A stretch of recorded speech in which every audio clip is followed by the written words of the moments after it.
Good evening, ladies and gentlemen, and welcome back to another round of the Next Gen Racing Mazda MX-5 Cup Season 2, as brought to you on the premier sim racing platform known only as iRacing, in collaboration with Crest Autosport and Bobby Thompson Motorsport. I'm your host and commentator for tonight. My name is Paul TX141 Walsh, also known as Britain of Spit, depending on what media you follow me on. Unfortunately, I'm not joined by my esteemed colleague Alex Everett from Crest Autosport tonight, but here's the case: I'll be bringing you all of your racing action live throughout the evening as our drivers take to the fourth venue of our 10-round calendar. Where are we? Well, we are currently in the United Kingdom at the Oulton Park International Circuit, located in Little Budworth, Cheshire, for what is expected to be an absolutely brilliant night of racing, and we'll take you through it play by play and indeed race by race. On our schedule for tonight, we have 3 races for you. Race number 1, of course, being preceded by the all-important qualifying session. And just to take you through how it works out, there is a 15-minute qualifying session to begin with, which will kick off in approximately 14 minutes' time at 8 o'clock this evening. The times in British Summer Time, that's BST or UTC +1. Not GMT or UTC, as some of you may have observed on the pre-roll slides, but apologies for that. After the qualifying, it will be lined up for race number 1, a 15-minute race, which will be all in, all out, and it will be a sprint race from start to finish. And then we'll be taking a brief break before returning for race number 2, another 15-minute race, but the difference this time will be it will be a reverse grid of the top 15 finishing positions from race number 1. And after that, we'll take another brief breather before returning for our 3rd race of tonight, and it will be effectively the feature sprint, but there's still no pit stop, but the race is 10 minutes longer. That's right, 25 minutes, and there will be a full reverse grid for race number 3 based off the results of race number 2. Now, of course, that being our schedule, where can you tune in tonight? Well, for those of you tuning in, you're already either tuning in firstly via Twitch, and that'll be twitch.tv/Crest Autosport. Alternatively, you'll be tuning in via YouTube at the Crest Autosport YouTube channel. Or last but not least, if you are Facebook inclined, you'll be tuning in via the Next Gen Racing official Facebook group. That's facebook.com/groups/NextGen Racing.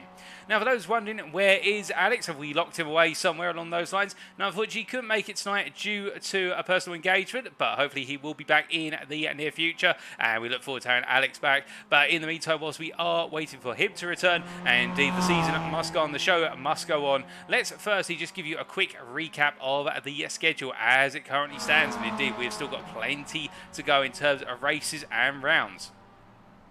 So, we started off on what was the 2nd of May at the Red Bull Ring for round number 1, our brilliant season opener, which saw it all being about the straights and the draft, being smart with the draft down into the hairpins. Then we went over from the Austrian circuit to the Highlands of Scotland, Fife in particular, for Knockhill, which took place on the 9th of May. Indeed, that round was all round elevation changes and very high and explosive curbs, in the fact that if a driver hit a curb too hard, it would launch the car into the air and send it well off the circuit. Indeed, we did see quite a few moments for a good number of our drivers. Then we made our way a little bit southwards into what is England. From Scotland to England, still in the United Kingdom, we came down to the Garden of England, known as Kent, for Brands Hatch. And of course, Alex Everett covered all the racing action last time out at Brands Hatch, which was a fantastic round of racing, albeit a little bit of controversy with regards to one of the races and the safety car, and how the safety car was used by a driver, but they used it very fairly indeed. I believe that was a little bit of discrepancy between what was at the time, checking my notes, Lee Horn and Dan Skinner, but that has all been resolved with the stewards, and well, the rules have been clarified for going forward. Indeed, the racing was tough but fair throughout at Brands Hatch, and now round number 4 today is the 23rd of May, and we're at Oulton Park. And as I say, the Cheshire circuit, will it be leaving some of our drivers leaving the circuit with a smile like the Cheshire cat, I should say? Indeed, a massive grin. We'll have to wait and see. After today, we'll be leaving the United Kingdom for a brief while, heading over to the Belgian country, and it'll be the case that we'll be looking at the first of our 2 super endurance rounds, the 2-hour round of racing at will be Spa-Francorchamps, the first of those rounds, and that will be on the 30th of May before we go into our first of one season break, whereby we're taking a week's break before returning for round number 6 on the 13th of June, and we'll be returning to the United Kingdom with that for the Silverstone circuit, and then making our way to Snetterton up in Norwich, a circuit I recently visited in person for round number 7 on the 20th of June, and then we'll be making our way all the way across the Atlantic to the United States of America for 2 very famous American circuits. Started off with Watkins Glen on the 27th of June, and then Daytona on the 4th of July, and then we'll be wrapping up the championship at Le Mans back in France, back on the European continent on the 11th of July for the second of our 2-hour super endurance rounds, where those races will be all about the strategy and a single race on rounds 5 and 10, whereas all the rest of the rounds, of course, are made up of 3 races within each round. So indeed, plenty of points up for grabs for all of our drivers, and it is going to be a thriller all the way through to its conclusion. Well, with points being absolutely critical throughout, it's only fair that we now talk about the Drivers' Championships as they currently stand. So let's take you through those piecemeal. And we do just try and bring those points up on board. So here we go with the Pro Drivers' Championship going into this round. It is currently Liam McNeilly leading on 169 points. 8 clear William Chadwick going into the race at Oulton Park tonight. The 2 Team Fordzilla drivers really have been up there in terms of dominating the results so far, but you can imagine that both of them will be looking to try and come back with even more ground tonight and try and gain the distance over their competitors. And their P3 rival there, John Higgins Jr., alternatively, well, I was going to say John Higgins. No, that's John Higgins Sr., just to clarify the difference between the two of them. But John Higgins Jr. tonight for HSR1, looking to try and close the gap to the Team Fordzilla drivers. Or will it be the case of his advantage only being 2 points over Dan Skinner from SVP Motorsport XI and GCR Racing, that will see Dan Skinner present himself as the main contender to take on the Team Fordzilla drivers. In P5 there, not to be forgotten about, only a further point behind from Skinner is Jamie Dury for NXTGEN Racing Team Orange, and outside the top 5, a further point behind Ron McGregor there for HSR2, the Scottish driver there looking to continue to build that momentum, which is ever growing. And in P7 we have Adam Delman from NXTGEN Racing Team Orange on 127 points. The best part of what is 8 points clear of Mikey Doble racing with Douglas Motorsport there. Indeed, that is Mikey Doble himself, the infamous real world and sim racing world driver with some major achievements quite recently in real world racing. And Mikey Doble currently P8 on 119 points, and we're looking forward to seeing what he can achieve here at Oulton Park. He's only a point ahead of Aidan Wilson, HSR2's driver, that on 118. And further away, 14 points behind, wrapping up the top 10. Wayne Douglas there in P10 for Mikey Doble Racing with Douglas Racing Motorsport as well. We then have Chris Daines in P11, outside of the top 10, but closing very rapidly on 100 points. We're seeing the return of the Verano Motorsport driver tonight, we're hearing. And there will be Nick Clemens in P12 currently, the Simtech Excite Racing driver on 37 points, ahead of James Warrior, Danny James, and Marcello Pagnon, who, after taking part in the season opening round, we've not seen him return since then, but we're hoping for his return at some point in the near future. Remember, it's not just about the pros, we also have the Pro-Am drivers, and let's take you through where their current standings are. So as you can see here is the case going into tonight. Joncarlo Schooler is currently leading in the Pro-Am Championship on 171 points, or we actually refer to them as the AMs from this point onwards. My apologies. We did change that at Knockhill, and I'm a little bit behind the curve. But it is the case that our AM drivers here, Joncarlo Schooler on 171 points for Team Watson Racing, 14 points ahead of Sam Smith, the Simtech Excite Racing driver. These two drivers are really starting to emerge as the favourites within the AM class and looking to break away from the rest of their competitors. And Smith, of course, wanted to close up to Schooler as soon as possible. Lee Horn in P3 there for NXTGEN Racing Team Orange, and he's only 4 points ahead of the sister team driver of Jeff Perkis from NXTGEN Racing with Team Blue. And then we have Nigel Stock in the top 5 there with that P5 position, the Crest Autosport Apex Tracks driver, a further 10 points behind on 118. Alan McCain in P16 for McCain, Lively and Clark Racing 112 points, a point ahead of Ollie Peters in P7 for Crest Autosport Apex Tracks. And then we have Paul Scott, Mikel Lees and John Higgins Sr., or John Higgins as he's also known, wrapping up the top 10 there. But the HSR1 driver on 84 points, really trying to find his feet again after a difficult last couple of rounds. And well, Mikel Lees as well, you'll remember he made his debut all the way back at Knockhill in round number 2, and Lees, originally classified as pro, got switched to the AMS because of a little bit of a mix-up with regards to classification. And Mikel Lees in P9, really the driver for everybody to watch because he has been building a lot of ground in very short order. We then have Mark Anthony McLaughlin in P11 for Def Sim Race on 37 points, 6 points ahead of James Clark in P12, and here's Bud Dobson, Jamie Nicholson and Thomas Delaney completed the top 15. Behind them, Matthew Addy in P16 for the NXTGEN Racing Team Blue, ahead of William Ford and Craig Cockrell. They complete your AM Championship standings at this point in time, and we'll wait to see how it all plays out between these drivers as we do go deeper and deeper into the championship campaign. But keeping in mind, we are now in round number 4. It will be on the mind of a number of drivers that they've got to try and perform tonight, because this is the last round before the season break, where there's points up for grab in multiple races, and therefore they can afford to drop one race potentially, but not all 3. Whereas next week it'll be the case that, if I remember correctly, it's going to be triple points on offer for the single race, that is the 2-hour super endurance, and therefore the pressure is greater. So really tonight is the last of the forgiving nights for some time. But with that in mind, we do hide our championship standings, and well, let's take a look then at the circuit where everything will be taking place.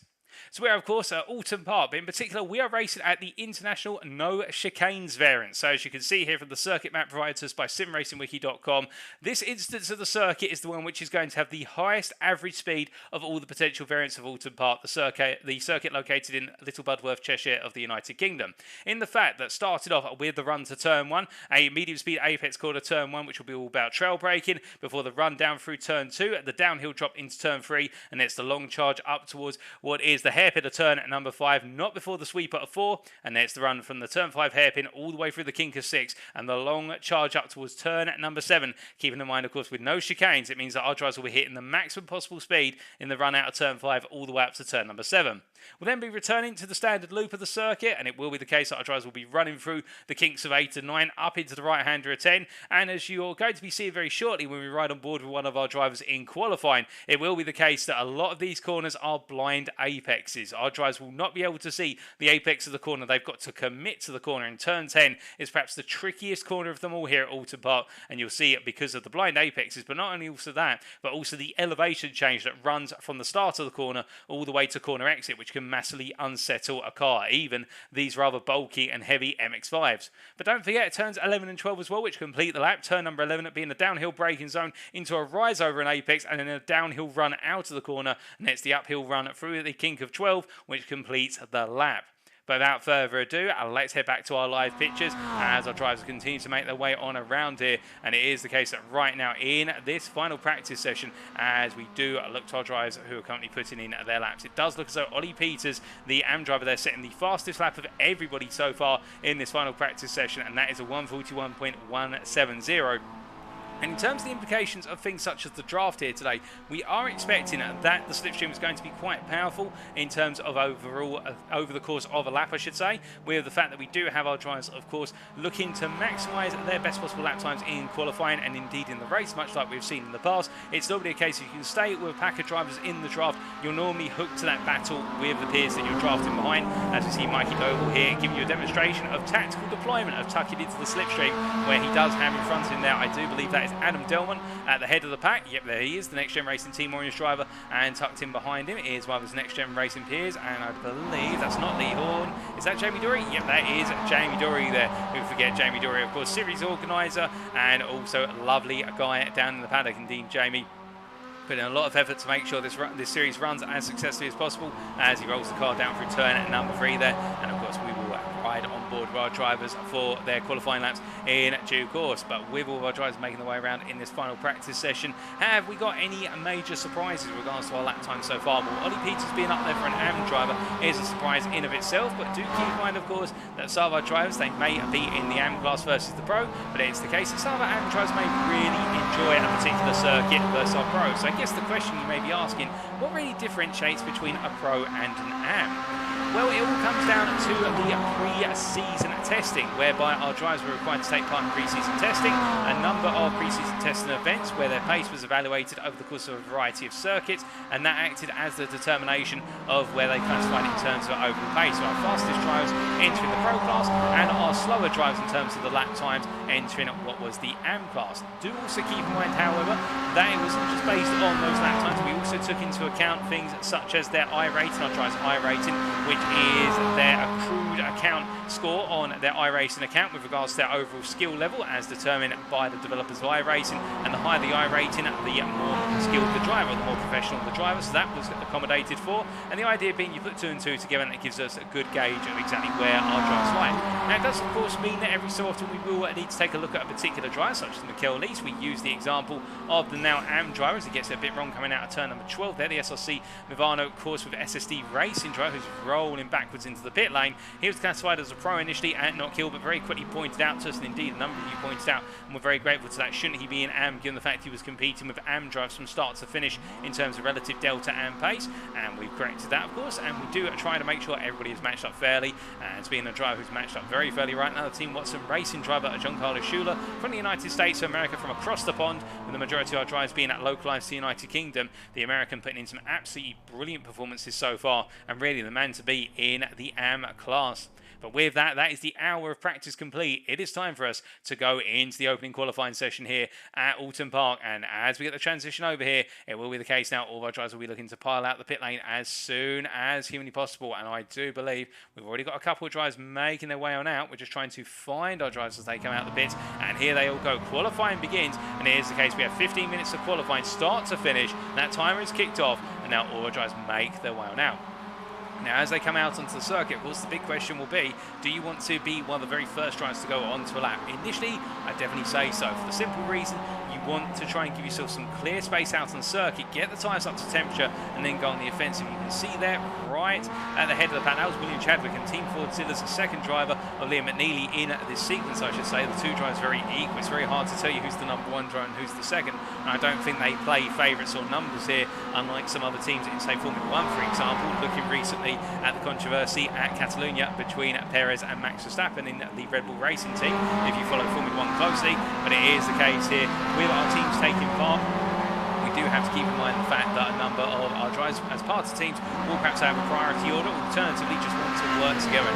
We have seen Liam McNeilly and also William Chadwick work very close together over the course of the races so far, and well, we see William Chadwick here backing off and instead letting some of the Rano Motorsport drivers through. I think he's trying to now speed up the Team Fordzilla driver to work with his teammates. We see Mikey Doble come roaring on through there, but as he makes his way around, we do try and catch up the Rano Motorsport drivers, and we see Chris here right at the head of the pack as he rolls his way into turn number 10 here. He's going to be the first driver to come around for a flying lap in this qualifying session. We will ride on board with Chris. In fact, it won't be the first. It is going to be Ollie Peters, in fact, as he comes on through. But whilst he's making his way on through, we can see John Higgins Sr. here making his way out of Shell Oil's hairpin and heading up towards turn at number 7.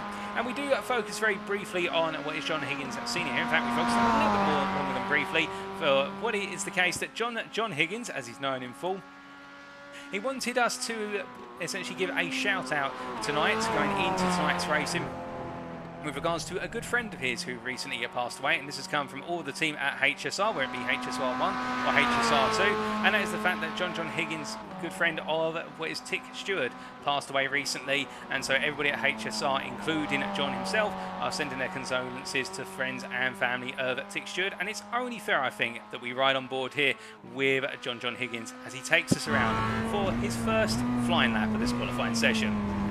So making his way out to turn number 11 and heading up towards turn number 12. The number 69 driver here from HSR1 goes onto a flying lap. Running across the timeline and heading in towards turn number 1, then he'll be looking for his brake mark on the left hand side and dab the brake accordingly. A little dab of the brake before trading in, rolling the car onto that apex and rolling out now and using the exit curve there very nicely to settle the car before charging through the downhill drop of turn number 2, the right hander, and now getting ready to brake nice and early here. Just a dab of the brake before the road elevation completely changes once again, and as he comes out to turn number 3, flat on the throttle now, it's the long run up towards turn number 5, the Shell Oil's hairpin, and as he does here, will we go flat out through turn number 4? Let's listen. No, a little bit of a lift there, and as he comes on through, it's going now to be the heavy braking into the hairpin, coming all the way down the gearbox, rolling the car through the right hander, and now making its way up towards turn number 7, but not before the Kinker 6 here. Completely flat out for the right hander, turning in nice and tight to the apex, and now charging on through. It's a very long run here, and this is where we're going to be seeing our drivers hit the maximum possible speeds in the race conditions.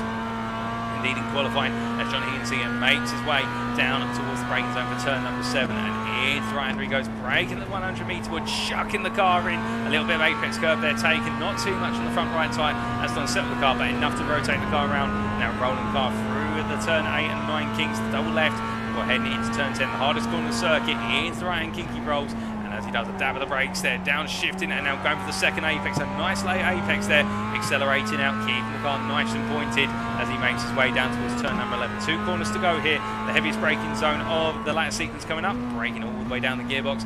Coming through turn number 11, getting on the throttle immediately, letting the car drift wide, keeping 2 wheels in the white lines, and he comes through the kink of 12.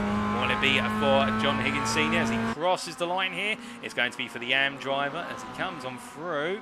I don't think that lap time has been updated. In fact, that was classified as an invalid lap, oddly enough there. Now I'm trying to think where he exactly went invalid. I can't quite think of where he's invalidated the lap. Perhaps coming out of turn number 1, but it's the case that lap was not classified for John Higgins Sr. It did look quite a clean lap from my perspective, unless my eyesight's completely deceiving me these days. But still, on to another lap he goes to try and set a better time. Now, as we see, meanwhile, right at the front of the provisional standings so far, Mikey Doble here, the Pro Class driver for Mikey Doble Racing with Douglas Racing, comes charging out to turn number 10 here, tucked into the slipstream of Adam Delmont, before Adam Delmont pulls over to the right-hand side. Now, will these two settle their differences down to 11? They do indeed. Delmont backs off completely. Mikey Doble charges on into the apex here. His best time so far, the best of the session, of 40.88. Will it be this time as he comes through the kink of 12 and across the timing line? Is it going to be an improvement? It is an improvement for Mikey Doble to a 40.760. Adam Delmont second fastest at the moment, 3.5 tenths down as they make their way through the right-hander of 1. And you can see just how much Mikey Doble has benefited from the draft of the Next Gen Racing orange driver. As meanwhile, we look a little bit further down the order, and Alan McCain has just set a time, putting in P10 overall. That's P4 in class of what is there. Oh, goodness me. Well, more times are coming in, and it is the case that John Higgins Jr. has just come across the line going P5 overall and P5 in the Pro class. But Alan McCain here currently P11. That's P5 in the AM class on what was 142.15. Quite an impressive lap there for Alan McCain from the McCain Lively and Clark Racing outfit as he heads on down towards turn number 4. And as he rolls on through, you can see how drivers are sort of gradually bunched up into packs here, trying to capitalise on the draft of one another as they make their way on around. And as they do, we do have to welcome a few new drivers too tonight. And speaking of new drivers, we do have Steve Howell, as we do see here the privateer, making his way for turn number 5. Now, some of you may be tuning in right now thinking that Howell is not a privateer, in fact he races for an official team. I've not been informed of what team Howell actually races for, so I do apologise in advance for a little bit of confusion there. As soon as we do know, we will get that updated for you. What I can tell you is the majority, if not all of our newcomers tonight, have been put into the AM classification. In fact, we'll make sure that that is updated on your screens very shortly, so that way there's no confusion as to which class, how, and also a couple of our drivers are located in terms of their classifications. So give us a brief moment whilst this qualifying session continues, and we'll make sure that is the case as the drivers continue their way on around here right now. How on his debut, and not looking too sad so far, is the AM driver as he rolls in through the corners. As he does, we'll wait to see how this session plays out for him, with a bit of time to go. In fact, just half the session remaining right now as he heads on down. He's currently P21 is out, that's P11 in the AM class, so he's got a bit of lap time to find yet against his peers if he wants to perform better. Of course, I think he might just be acclimatising himself to the league tonight. We do have the best part of what is 30 plus drivers out on circuit. That does mean it's quite crowded out in the Oulton Park Circuit. Although it's a long lap, it's over 1.5 minutes, it still will feel a little bit crowded, particularly for our newcomers, and that's something they've got to get used to. As we see Hal making his way on down, we do also introduce Kevin Smith here, the Next Gen Racing driver, as he makes his way out to turn 11 and 12. And of course, Kevin Smith, one of those individuals that many of you will know, particularly with regards to the Assetto Corsa Competizione leagues that Next Gen Racing runs. Kevin Smith is the administrator for those, and also for a long time, also one of the major contributors to the console-based sim racing series that Next Gen Racing hosts. Indeed, a participant in those on a regular basis, and Kevin Smith decided to come out into iRacing tonight and giving it a try on the Premier Sim Racing platform on PC. We'll have to wait and see how he does as he makes his way on around. As he continues to head around circuit right now, as the board is updated there to say he is part of Next Gen Racing Team Orange, running in what is the black, grey and orange colours. The Next Gen Racing Team Orange, the number 994 driver, currently down in P20, well, that's P12 in class, and he'll be looking to try and improve on that in a short order indeed, as he makes his way on through and out of turns 5 and 6 and up towards 7. as he comes charging on through. Any other shockers to the time boards right now? Now that we've got more lap times coming on in, you can see it is the case that we do now have one of the two Team Fordzilla drivers currently battling for that front row of the grid, and that is William Chadwick here from Team Fordzilla, who's running a bit slowly in the run up towards turn number 7. And I think this may be to try and locate himself with his teammate Liam McNeilly, and the two of them to work together once again. As right now Chadwick is just poodling along here very casually, and as we look from him, where is Liam McNeilly, I hear you ask? Well, right now, Liam McNeilly is actually yet to set a time. He's not got a time up on the board, and this is not where you want to be if your name is Liam McNeilly right now, for the simple reason that if you haven't got a lap time accredited to you, with just over 5 minutes of the qualifying session to go, it will mean that he will feel a little bit more pressure as the session goes on, and that could potentially upset him in terms of the fact that he might not feel as comfortable. He's not got as much time available, but to be fair, Liam McNeilly, one of the best qualifiers that we've seen in this league. When he arrived on the scene in Season 1 of the MX-5 Cup, absolutely flying, and we're expecting great things from him. So I think it's the case, perhaps he's left it a bit late, but it's not going to perturb him or disturb him too much. As we look from him to Adam Delmont, you can see Adam Delmont right now currently P3 overall and P3 in class as he rolls his way through what is turn at number 3. As he does here, tucked in behind Mikey Doble, it does look as though Doble and Delmont swapping places around and giving one another the benefit of the toe time and time again as they roll through the corners. And I do apologise, by the way, if you are putting something in the respective stream chats this evening. Unfortunately, I do not have the ability to see the chats, so I'm just going to have to take your word for the fact that you have put something in the chats. But I hope everybody tuning in tonight is keeping well, what it being Monday. We've got the week off to hopefully what is a flying start for you guys and girls, and the racing action here should accommodate that tonight with some absolutely flying starts, and we'll have to wait and see how it all plays out in practice for our drivers. As we see Adam Delmont right now running in this sequence behind Mikey Doble as he rolls through there. I do believe that is also Aidan Wilson behind the pair of them making their way up the hill, and a little bit of collaboration here as they make it through. In fact, that's not Aidan Wilson, my sincere apologies. Aidan Wilson is in the HSR machine. That is, well, it's not Jeff Perkis either, and well, I'm not going to forget any time soon my mistake with regards to the 555 livery on Jeff Perkis' car, with the fact, of course, that being a tribute to the infamous Scottish rally driver of Colin McRae. Had a bit of a blind moment there, but it is the case that Jeff Perkis here continuing that tribute as he rolls his way down through turn number 3. And as he heads up towards turn number 5, it is the case right now, running in what is the provisional pole position of the AM class on a 143.92. That is the best part versus James Clark of, well, my goodness, that is 7/10 faster than James Clark. Where's James Clark? Well, here he is, and that is the driver we saw tucked in behind Adam Delmont, who has improved slightly and is now only 700 off the back of William Chadwick in the battle for P2 in the Pro Class and overall. But James Clark right now in this long sequence at MX-5s, and everybody trying to capitalise on the toe here as they roll on through turn number 4. And as they do, that is the challenge in this qualifying session with regards to, now they've got their lap times in clear end, now they'll want to get those lap times in the slipstream train, and everybody will be pushing, but at the same time keep on get too close to the guy in front in the slipstream train, and then you'll suffer because you have to back off. Alternatively, run the risk of triggering an incident, and that's the last thing you want to do, is trigger an incident, because if you tap the back of the driver in front, the stewards are only going to frown at you evermore. As our drivers make the way on through and down and around, we do check in with regards to our student team, and we're not hearing anything, so everything seems to be a-okay with regards to proceedings, and everyone continuing in this session as they roll them through. And as you can see here, it is the case that Clark staying in this pack. The long draft, but they do have somebody going a bit slow in front of there in the number 24 car, and that number 24 driver is Josh Brown. And well, Josh Brown, they're having to back off, and Delmont and also Doble both going past him, and the Josh Brown racing driver in the AM class here having a difficult day. You can see it's the case that everybody outsources. Doble backs off, and my goodness, that was very, very close to James Clark, who cut his way on through there, and was a bit of contact between the two of them. Now, does Clark improve, or has that contact upset the lap? He crosses the line there, and well, Clark on that last lap did improve to 41.62.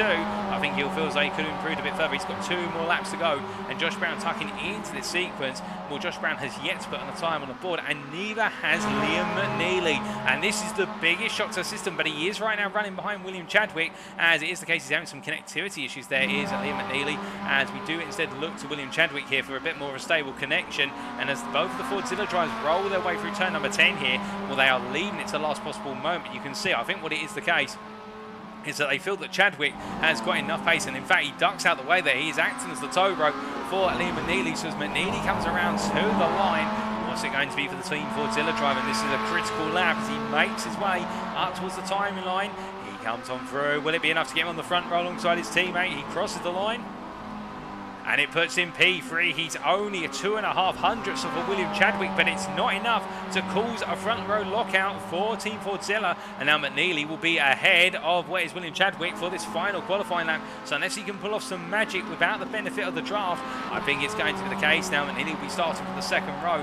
Mikey Doble's in the pits with a 40.760. He thinks he's got it done with a 2.5 tenths advantage. But now can Chadwick strike back? That will be the big question. We're hearing that Jeff Perkis is into the pits from the qualifying session, so as a result Jeff Perkis will not be putting in another lap, but to be fair, his delta over James Clark stands currently at what is 7 tenths a second. I think Jeff Perkis has got it all. Well, no, it's not 7 tenths a second, my apologies, just updating our eyesight there, and our timings on it is the case. It's a 10th between what is Perkis and Clark, and as the qualifying session comes to its conclusion, you can see how close those lap times are, whereby from William Chadwick all the way down, well in fact from our pole sitter all the way down to around P15, the drivers are separated by no more than what is an entire second, and that is absolutely phenomenal. In fact, 1.1 seconds from P1 to P15. That shows you how close this qualifying session is as our drivers come on through, and William Chadwick right now looking to strike on back, but can he do so here at the final curtain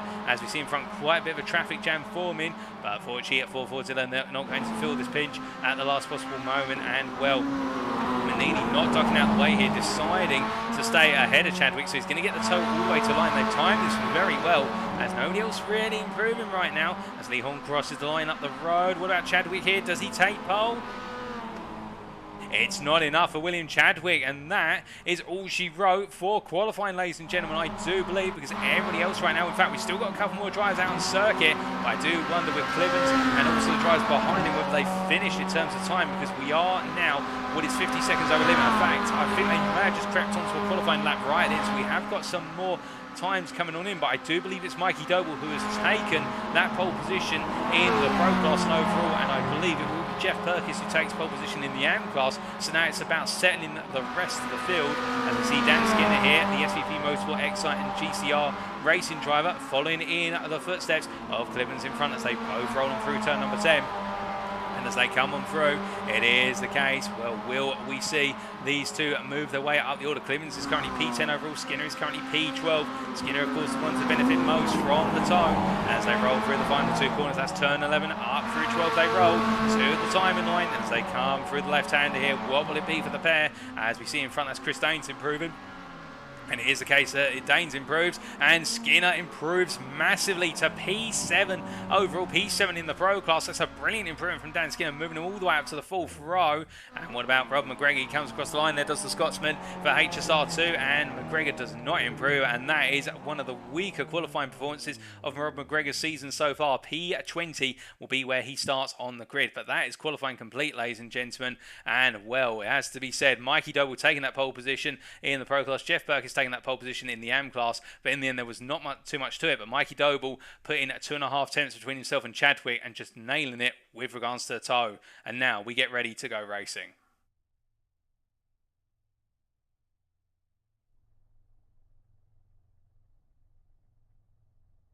And as we do wait for the transition over to the race right now, it's only going to be a brief moment away.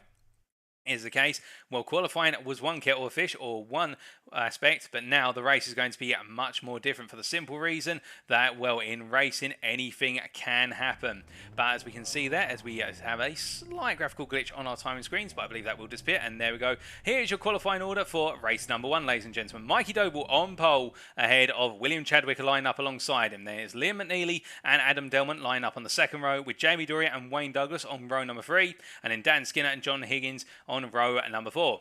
It's Jeff Perkis, our AM pole position driver, line up on row number 5 ahead of Aidan Wilson, and then Nick Clivens and Chris Daines line up on row number 6. Behind them, James Clark and Lee Horn on row 7, with Jamie Nicholson and Bub Dobson on row number 8, Sam Smith and Ollie Peters on row 9, with Michael Leese and Rob McGregor on row number 10, Alan McCain and Joncarlo Schooler on row number 11, ahead of Paul Scott and Dan James, and then behind them, making up our last few rows, it is Nigel Stock and Steve Howell, followed by Kevin Smith and Steve Cox on row number 14, John Higgins, well, I believe it's John Higgins Senior, unless I'm mistaken, yep it is indeed, and Mark Anthony Logocklin on row number 15, and then we have Tom Delaney and Josh Brown lined up on our final row, row number 16. But this is race number 1 of the Next Gen Racing MX-5 Cup, round number 4, as brought to you at Oulton Park, and we are now only moments away from going racing for 15 minutes of racing action here as our drivers attack the Oulton Park International Circuit with no chicanes, and we are just waiting for the final drivers to get finalised before we go racing for the first time of asking.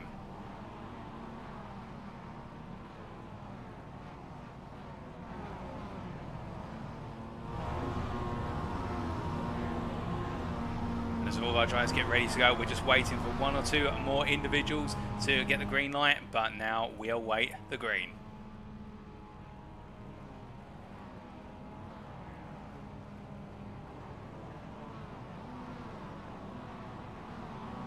Alright then, ladies and gentlemen, it's waiting for those lights. 1 red light, 2 red lights, 3 red lights, 4 red lights, 5 red lights.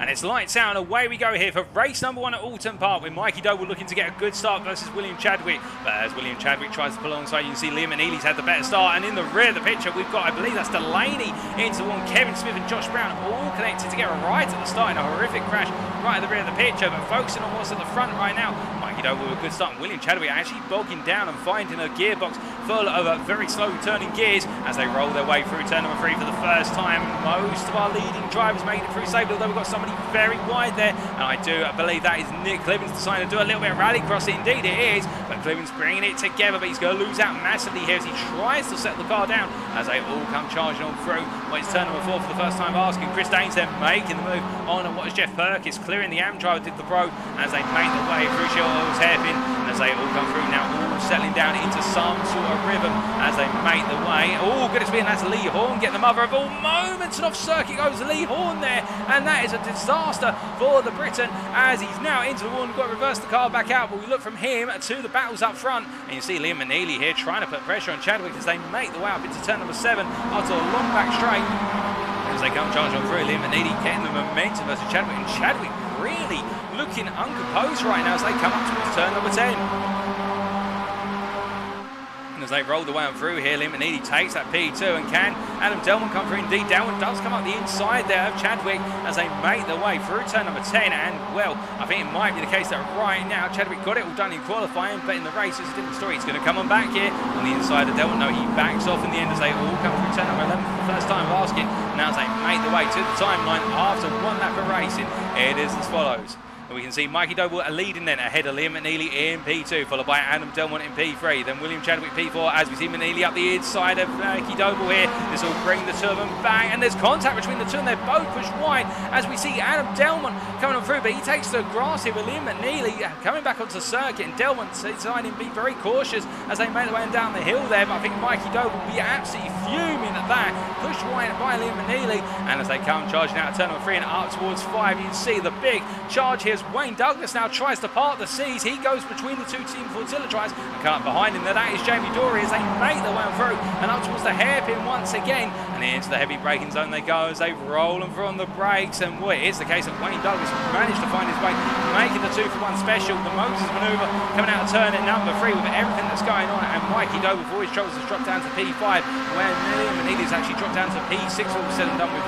William Chadwick falling backwards as well. And John Higgins Jr., boy, he's now leading the pack from P7 downwards and trying to get into the fight here, but will he be given the opportunity as we see Chris Daines looking for the move versus Dan Skinner up into turn number 2. He's going to keep his nose in there, he's going to make Skinner have to go a little bit wide, and very smart placement there from the Danishman as they make the way up the hill, and they're still side by side. Daines on the inside there in the run to turn 10. Effectively he'll be on the outside now, but the inside under braking into 10, and there they both go, and Daines very brave there. He takes a bit too much apex curve, but he gets the car back together. But now Dan Skinner will have the run back here as they make their way up towards turn number 11, I should say. Meanwhile, I see Mikey Doble here 2x2 with what is Liam McNeilly, John Higgins Jr. and Aidan Wilson battling. The two HSR drivers need to be cautious not to take one another out. So we're hearing that Nigel Stock's been involved in a major incident as well as they make their way on down. Nigel Stock has jumped to the pits, Josh Brown has jumped to the pits as well.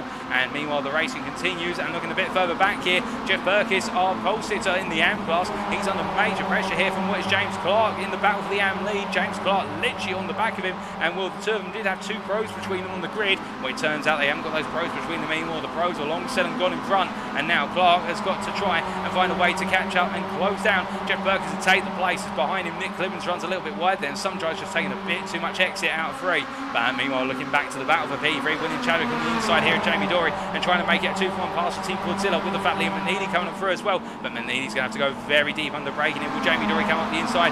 No, Dory has to back out there, and now Liam McNeilly and Chadwick both get back up a couple of positions as they make their way after Wayne Douglas and Adam Delmont. And I can tell you that Adam Delmont right now is 1.2 seconds up the road and is trying to run away with things as they currently stand. But do keep in mind, we are not even 5 minutes into this race yet, and anything can happen before the checkered flag. And Mikey Doble, who's down in P5, he's just got past what is Jamie Dory, is going to be looking to hunt down Adam Delmont, and you can see them all coming through turn number 7. And Adam Delmont right now has got to be wary of the fact, despite the fact he has a 1 second advantage, this whole pack behind him will get the draft off of that back of the MX-5. With the fact that draft applies out to about 1.5 seconds, these big, bulky, boxy machines, it is felt as they make the way through 10 and down towards 11 very shortly. But as they do, we are hearing, hold up a second, John Higgins Jr. Oh my goodness, and what has happened to the junior member of the Higgins family? This was only moments ago, and as he came up into turn number 10 under the trees, the rear snapped loose there under braking, and well, everybody did very well behind to avoid the wayward HSR1 machine, but that was very unfortunate for John Higgins Jr. just taking a little bit too much momentum under braking into turn number 10, and the rear of the car sliding loose under braking, and that's a mistake he will not be making again in short order. And he's now tucked in behind in the battle for P21 overall, Mark Anthony McLaughlin, albeit it is the case that the Def Sim Racing driver here in P21 is an AM driver, and I think he's not going to let the pro stay behind him for too long. In fact, you can see that he gives the pro the space he needs to come on through. But looking from them to a bit further up the road, we can see Bud Dobson here. Well, he's currently in the battle with the Crest Autosport driver of what is Ollie Peters as they make the way up towards turn number 4. As they go into Ollie Peters looking up the inside, trying to get Bud Dobson to make a mistake. I think Bud Dobson's made the mistake he wants, and that is to run very wide through 4. And Ollie Peters takes the position there from some smart playing, just getting his nose in to the apex and then backing off at the last minute, which he is allowed to do. He wasn't putting his nose in there to cause an accident, but it is the case that Bud Dobson went deep into the corner and rolled wide. And as they make the way through 6 and up into 7, Ollie Peters on the move here, currently P4 in the AM class, P14 overall. But as he makes his way on through, we do see, and meanwhile in the battle for the lead of the AM class, it is James Clark who's now ahead of what is Jeff Perkis. As hold up a second, we've got a car off there, and that is Wayne Douglas into the wall.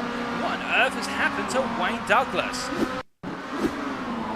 This is only moments to go, and Wayne Douglas in contact there with Liam McNeilly. Oh, goodness me, and well, now that is a nasty moment for both drivers. And in the end, Wayne Douglas and Liam McNeilly coming into contact through 7, and then the rest of the pack coming on through just simply clattered into them. And Liam McNeilly and Wayne Douglas both feeling the pain from that instant between the two of them. Wayne Douglas right now, I think, having to try and creep the car to the pit, a wounded car. And if they get that repaired, it's not going to be coming out anytime soon and battling for points. I think it's about just bringing the car to the finish line. But Douglas there really struggling to turn through 10. I think his race is over, or unless it's a jump to the pits. But we can see Jamie Dory, and meanwhile in P4 chasing after Mikey Doble. Of course, these two just came through the incident between Douglas and Liam McNeilly, and Mikey Doble with a lot of damage on the front of their MX-5. Jamie Dory with a couple of bumps and scrapes as well. And to be fair, the racing in these MX-5s does get a little bit of bump and grind. There are a few elbows out as they make their way out towards turn number 4 once again, with half the race now complete as they go into the long left-hander.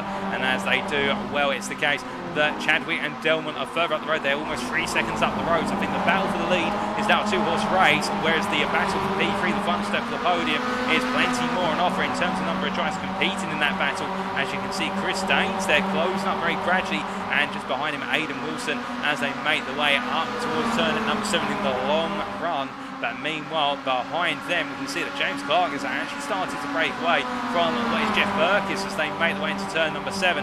And as they do, well, Jeff Burkiss here, I think, is going to be feeding the pressure of Dan Skinner and Nick Clibbins behind him. And keep in mind, of course, that Nick Clibbins and Dan Skinner, 2 pro drivers here, they will want to get past Jeff Burkiss, the AM driver, as soon as possible. They will not want to be boxed in behind him. We ride on board here with Nick Clibbins, the Simtech Excite Racing driver, in the number 13 car as he rolls through turn number 10, takes another load of apex there, the first of the 2 apex curves. And as they make the way out to 10 down towards 11, in this case you can see Jeff Burkiss going defensive in the middle of the road. In fact, he holds the inside there, and it's the case that Jeff Burkiss does not want to have these pros come through, so he will feel that he will lose too much ground by the fact he lets them on through.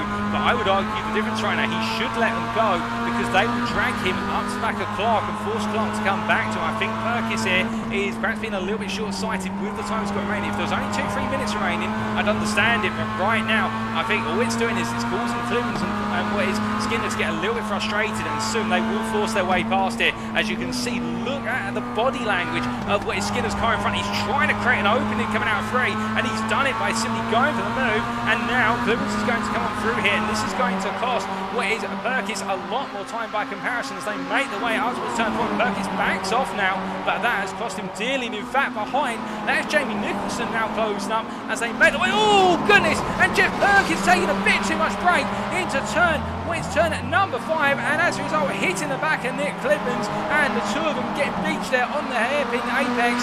Well, Nick Clibbins has got rolling once again, as has Jeff Burkiss, but I think that was a mistake which Jeff Burkiss will be kicking himself for, because that has cost him very dearly, and it means that Jamie Nicholson's up to P2 in the class, and Ollie Peters is now up to P3 in the class as they make the way down towards turn number 7. As they roll them through. In this case, Bud Dobson looking for a move here on Nick Clibbins, and well, the AM driver from Def Sim Racing, now he will feel as though he will want Clibbins to get a move on, because he has got Jeff Burkiss behind him, and Will Burkiss will be battling for that position, that P4 position, and Dobson here is going to have to go quite defensive. Does he just leave the door open into turn 10? Well, no, he leaves the door open. They're trying to bait Jeff Burkiss into a move, and Jeff Burkiss on that inside line cannot carry the speed. But that's actually quite smart from Dobson, simply putting Burkiss in a place where he's either got to tuck in behind at a distance or go for the move, but he's given Burkiss even more space on the inside into 11, and Burkiss doesn't need to ask twice for space as they make the way out to the turn 11 corner and up towards 12, and Jeff Burkiss takes the P4 position back. As you can see there, that's Liam McNeilly trying to come past the 2 amps as the pro as they make the way on to another lap. Less than 5 minutes to go now, still plenty of laps in the pipeline, and as they make the way on through, you can see Liam McNeilly trying to find every which way on through. And speaking of finding ways on through, we can see here Chris Daines, Verona Motorsport, the P5 driver in the pro class here, trying to find his way past Jamie Dory as they make their way down towards turn number 4, and as they come charging them down. Well, can he get into what is the hunt for P3 of Mikey Doble? You see Mikey Doble there, the battle box tells the story, which is the fact that Mikey Doble is only 8/10 of a second up the road from the trio who are battling here for P4. Jamie Dory at the head of the little battle, ahead of Chris Daines and Aidan Wilson, and behind them James Clark just has to watch right now, because he has a 3.5 second gap to what is Jamie Nicholson. You can see there in the distance, in the rear of the picture, as they make their way down towards turn number 7, and James Clark just doesn't need to do anything silly here, just keep it out of trouble, and he will be guaranteed the win, assuming he doesn't make a mistake himself. But you can see Chris Daines here trying to go around the outside of Dory as they come through turn number 7. That's a very brave move, and Daines has got the momentum here, and as they make the way on the hill, it's going to be a double move here, because we'll see Aidan Wilson coming on through as well, and Jamie Dory, to be fair, showing a lot of fair racing and respect to the 2 drivers going around the outside of turn number 7, and it's going to be side by side here as Dory tries to hold the position, and as they make the way underneath the bridge and head down towards turn number 11, Aidan Wilson has found his way on through past Jamie Dory, going through turn number 10 to complete the move, and now Jamie Dory will have to try and come on back as they make the way with 3 minutes to go through the final pair of corners and onto what for them will be their penultimate lap. As they come charging across that timeline, we do look up towards our leaders right now, who are battling for what is the win of this overall race and also the pro class, and that's Adam Delmont leading ahead of what is William Chadwick behind as they make the way down through turn number 3. And Will Chadwick is very gradually close up to the back of Delmont. He's taken his time in doing this, he's waited for the opportunity. You can understand why, because the more they battle earlier on, it'd be the case they just end up reeling in at what is Mikey Doble to the battle, making it a 3-way fight for the win, if not more.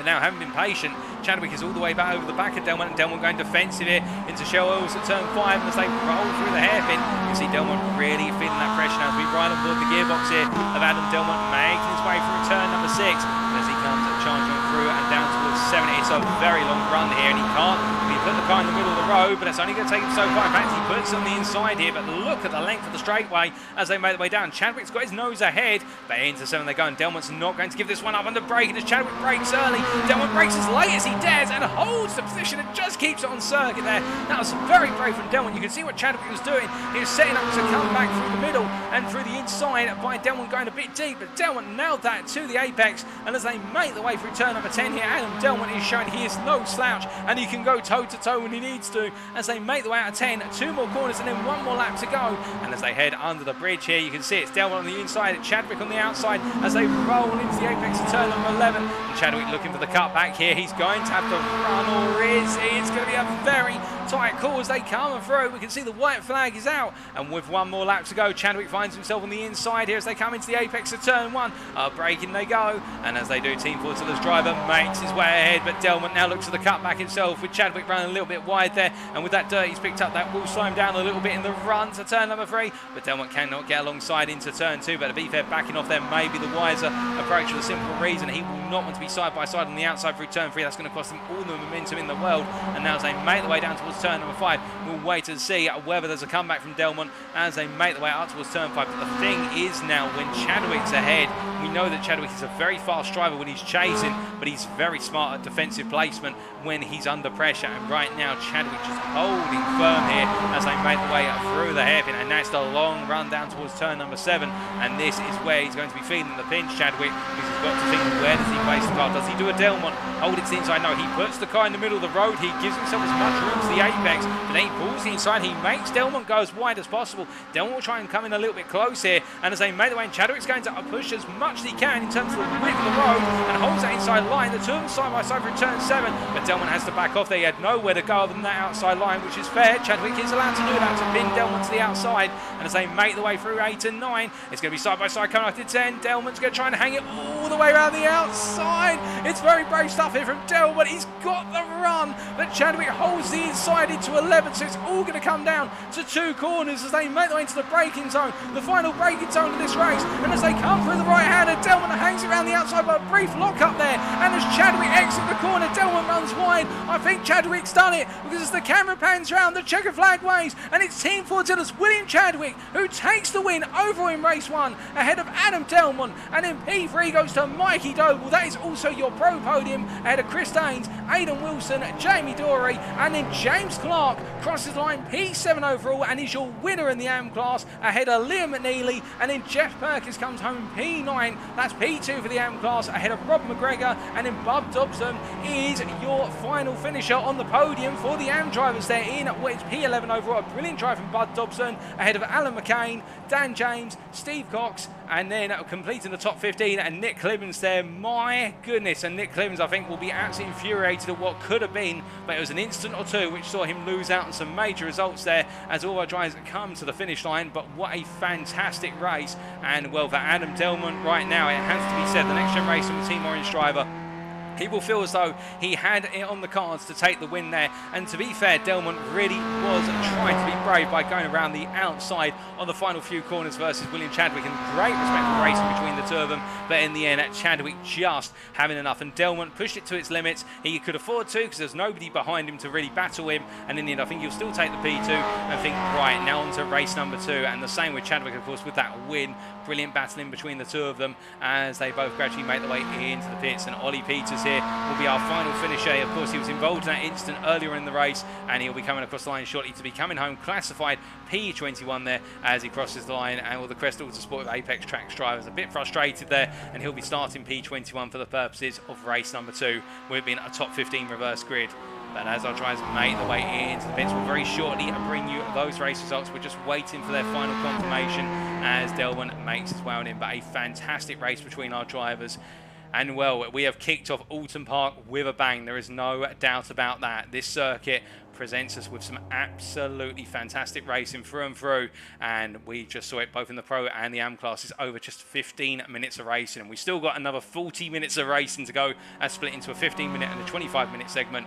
And you've got a lot to look forward to, I can assure you, ladies and gentlemen, as I do believe that is Nigel Stock, who is making his way into the pits as well. So those final results shall be coming very shortly, and we'll read them out to you.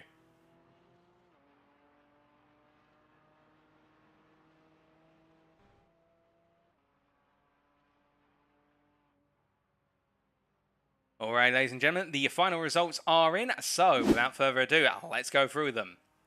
So after race number 1 here at Oulton Park in round 4 of the Next Gen Racing MX-5 Cup Season 2, it is William Chadwick who took the overall win and the Pro Class win in the end by only 3.5 tenths of a second ahead of Adam Delman in P2, and Mikey Doble fighting back to a brilliant third there, holding off the charge of Chris Daines, completing our podium. Chris Daines at P4 with a great drive there for Rhino Motorsport, given the fact he qualified quite far down the order, just within the top 10. Aidan Wilson in P5 there, a great finish for the HSR2 driver, and then Jamie Dory P6 ahead of James Clark, P7 overall, and your winner in the AM class for this race, number 1 for McCain, Lively and Clark Racing. Liam McNeilly at P8 ahead of Jeff Perkins, P2 in the AM class there, Jeff Perkins, after what was a great start undermined by an incident which saw him lose out some major positions, and then Rob McGregor completing the top 10 there, before Bud Dobson at P11 overall, and completing the AM podium there, the number 21 driver for Def Sim Racing. Alan McCain just behind him in P12, that's P4 in the AM class, ahead of Dan James, and then Steve Cox, P14, the privateer there, completing the top 5 of the AM class, and Steve Cox, a newcomer as of tonight, and I do believe as well Dan James for Rhino Motorsport in P13 there, also a newcomer as of tonight. Nick Clemens completing the top 15 there, ahead of Paul Scott, Dan Skinner and John Higgins, and I believe that is John Higgins Jr. And in terms of the rest of the results, as we go further down the board there, we can also see Lee Horn at P19, ahead of Michael Lees, P20, and then Ollie Peters, Steve Howell, John Higgins Sr., Joncarlo Schooler, Sam Smith, Jamie Nicholson, Nigel Stott and Wayne Douglas completing your standings for the purposes of this race number 1. But not before we also talk about Josh Brown and Kevin Smith there, P29 and P30, and then Mark Anthony McLaughlin at P31 and Tom Delaney last but not least. And we can see that the drivers who finish more than one lap down will not be classified for the purposes of the reverse grid for race number 2. But to be fair, they finished outside of the top 15, so they would not be classified anyway. I do not think will be getting points as a result from race number 1. But those are your results, subject to stewards' inquiries, of course. But indeed, a fantastic racing through and through. And we now get set for race number 2, which will be coming to us in approximately 15 minutes' time. So we'll be taking a short break, ladies and gentlemen. But we'll be back in about 5 to 10 minutes for the build-up to race number 2. Don't go anywhere. You won't want to miss it here at Oulton Park. If race number 1 is anything to go by, we're sure to see plenty more sparks and plenty more elbows fly out as the racing goes on here in the second of our races tonight. We'll be back shortly.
Alrighty, ladies and gentlemen, well, we are back for more racing action here at Oulton Park in round 4 of the Next Gen Racing MX-5 Cup Season 2, as brought to you on iRacing with Crest Autosport and Bobby Thompson at Motorsport. And, well, race number 1, what do we have to say about it? In short, we saw some fantastic racing up and down the field in race number 1. There were a couple of major incidents further down the order, which we didn't quite see on camera. We did see in the back of the picture a number of drives, and a very difficult start. I think there was a 4-way collision between some of our drivers at the back of the field, and also there was a major incident involving a couple of drives, including Ollie Peters in the early stages of the race. But it seems as though those who were involved, they've already had a little chat down in the pit lane, and everything has calmed down there. Indeed, a lot of gentlemen racing. Everybody really a gentleman racer, as we like to use the term. A lot of respect shown amongst our drivers, and not just the incidents, but also great racing respect out on the circuit in the battles for the wins in both classes. Indeed, that battle between Chadwick and Adam Delmont, coming down to Chadwick taking the win in the end, and what was a fantastic fight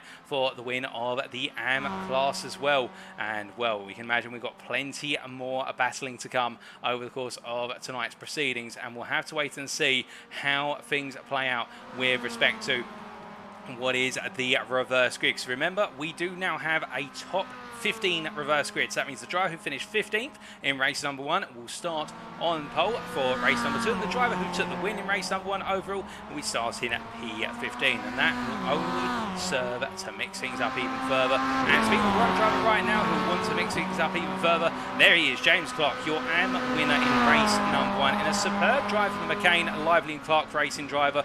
And, well, he'll be looking to try and make it another win, make it 2 out of 2, but he will now have to contend with the fact that with the top 15 reverse grid, he will actually start quite far down, given the fact he finished in P7, which will, if I do the maths correctly, start him from what will be P9 on the grid in race number 2, and that will be something which he'll have to get used to. The fact he'll have a number of AMs in front of him, particularly Jeff Burkiss, who will be looking to try and redeem himself for what was looking to be a certain win, only for it to fall away from him as the race went on in race number 1. But again, another 15-minute race. Other things we did bear witness to in race number 1, of course, is the fact that Oulton Park does generate some fantastically close racing, and we've seen it in the virtual world with the MX-5s, and also we've seen it in the real world recently, particularly with the season opener of the British GT Championship, the GT3 class drivers. Albeit for those of you who are interested, if you've heard about a legal dispute in the British GT Championship, it is the case that there was a legal dispute with regards to the final classification after the race in there, due to the way, if I remember correctly, the safety car was deployed and how that essentially modified the pit window, and some drivers I think were penalised for the pit window or missing the pit window due to how the ruling was done. And the legal situation, the legal challenge that was submitted by one team has only just recently actually cleared court, and it's the case that the results were updated. So sometimes the racing does go on beyond the racetrack for quite some time in the courts. Fortunately, we don't have any of that in Next Gen Racing, or at least not currently. We hope never to have things go through legal proceedings, but indeed it will be the case that our drivers are legally obliged to have fun, fantastic racing, and you guys and girls tuning in are legally obliged to enjoy it as much as you dare. And if you are enjoying it tonight, do be sure to give us a like and a subscribe on YouTube. Alternatively, if you're on Facebook, give us a like or even perhaps a little love heart. And if you are on Twitch, do tell us how much you're enjoying it. If you are enjoying it, don't be afraid to subscribe as well. It all helps the channels grow, whether it be Crest, Autosport or Next Gen Racing. We're all in it to win it, providing you with that fantastic racing action content. Indeed, all drivers out on circuit are in it to win it in terms of coming home with the Drivers' Championship come the end of the 10-round season. But we've got a long way to go still. We're not even at the end of the first half of the season. But right now we are at the end of this warm-up session for race number 2, and we'll very shortly be getting the transition over to the grid setting, and then we'll take you through the grid as it will stand going into race number 2, as all drivers are now required to head to the grid. And without further ado, we get the transition. So therefore, we now take you through that grid order piece by piece. So they line up as follows for race number 2 at Oulton Park. Nick Clibbins and Steve Cox on the front row, ahead of Dan James and Alan McCain on row number 2. Then Bud Dobson and Ron McGregor on row 3, with Jeff Perkins and Liam McNeilly on row 4. James Clark, your AM winner last time out, starting P9 on row at number 5, alongside Jamie Dory, Aidan Wilson and Chris Daines on the 6th row. Behind them, it will be the case on row at number 7, Mikey Doble and Adam Delman, with William Chadwick, your winner overall in the pro class in race number 1, starting off our 8th round P15, Paul Scott alongside him. Dan Skinner and John Higgins on row number 9, with Lee Horner and Michael Lees making up our 10th row. Ollie Peters and John Higgins on row number 11.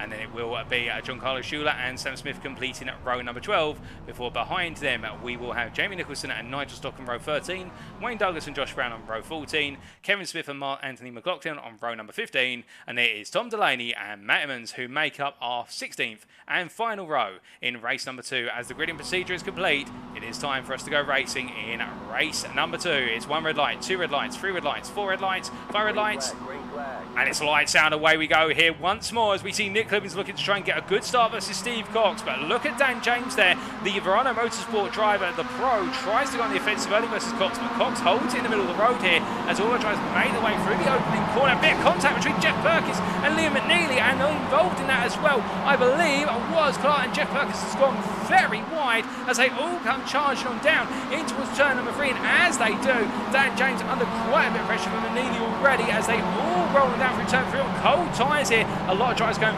very, very wide indeed as they now all return a bit further back. My goodness, we've got 5 wide by looks of things there. Joncarlo Schooler involved in an incident. The Team Watson Racing driver there, I believe that's Jamie Nicholson. Also, what was, I think, Josh Brown, Mark Anthony McLaughlin, and also Lee Horn and Ollie Peters all involved in a major incident. And my goodness, it is chaos further down the field very early on in this race. But I tell you where it's not chaos right now, up towards the front, and because P3 man, the pro of Rob McGregor, has found his way past Alan McCain, and right now trying to hold off the AM in the long run down the back straight here. And he'll need to do this quick, because if McCain comes back past, he'll have Liam McNeilly and Dan James breathing down his neck. And speaking of McNeilly, he's up the inside of James into 7. And Dan James there ran a bit slowly on front. I think he's letting Chris Daines on through because of the loss of momentum. And to be fair, the two Verano Motorsport drivers will work together, but there's Mikey Doble trying to also come through the order.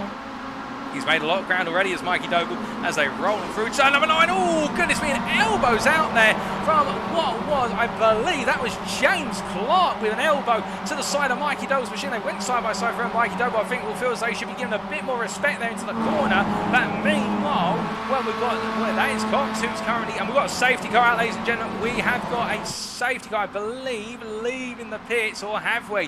I'm just waiting for confirmation. No, safety car has not been deployed, or has it been deployed? We are just trying to find out for you as we look. Indeed, safety car is out of the circuit, and well, that is in response to the incident we saw right at the start of the race. And my goodness, it has been a very eventful opening lap. We thought the opening lap of race number 1 was eventful. Race number 2 has beaten it by a long shot. But let's take you through that order. It is Nick Clivens who is currently leading after 1 lap now behind the safety car ahead of Steve Cox, the AM driver here, the AM leader in P2, the McNeilly P3, followed by Dan James in P4, and then Chris Daines in P5 just behind them as they're all weaving now to get that temperature into the tyres and keep it there. Adam Delmont P6, he's already gained the best part of 8 places on the opening lap. William Chadwick P7 there, and then we have a bit of a gap to James Clark, involved in that incident with Mikey Doble earlier on. James Clark right now P8, second place in the AM class, ahead of Aidan Wilson and Jamie Dory who complete the top 10. We then do have Dan Skinner down in P11. Dan Skinner having a bit of a difficult start to his race, but he has gained 6 places to be fair. Then Jeff Burkiss, who's lost 5 places since the start, and indeed lost out quite dearly in the AM class as he makes his way through the hairpin behind Mikey Doble. We then have Paul Scott in what is P14, and then we have Sam Smith at P15. That's your top 15 there. Sam Smith, we haven't really talked about since the start of tonight's proceedings, but in this case the Excite Racing Simtech driver, he's had a reasonable start. He's gained 9 places since the start, and well, we'll have to wait and see how that proceeds. And John Higgins Senior there, or John Higgins, the HSR1 driver, making his way down the back straight here in the safety car line, and he is P16 ahead of Lee Horn. And then there's Matt Evans there in P18, who's gained the most places. Everyone 14 places gained for Matt Evans, who started last but not least in P32, ahead of Tom Delaney in P19, and then John Higgins Jr. in P20 here. John Higgins Jr. has had a difficult start. Indeed, it's not worked out at all for John Higgins Jr. since the start of proceedings tonight. Kevin Smith at P21, Ollie Peters P22, and then we have Bud Dobson at P23, ahead of Joncarlo Schooler, who's catching up to the field. Indeed, a lot of these drivers were involved in that major incident coming out of turn number 3. And I think Joncarlo Schooler was one of 2 drivers who really kicked off that huge crash coming out of 3 in the run down towards 4.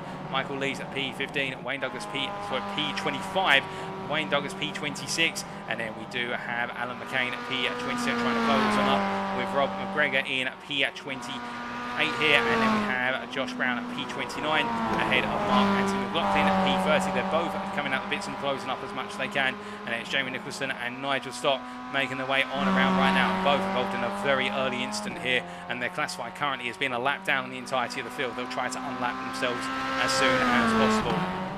As we look to the field as the safety car goes around for another lap here, let's try and take a look back at exactly what happened on that open lap, that major incident which saw so many drivers involved in a huge collision. And well, we will try to get the perspective of what was Joncarlo Schooler, who was involved right in the heart of that incident from the start.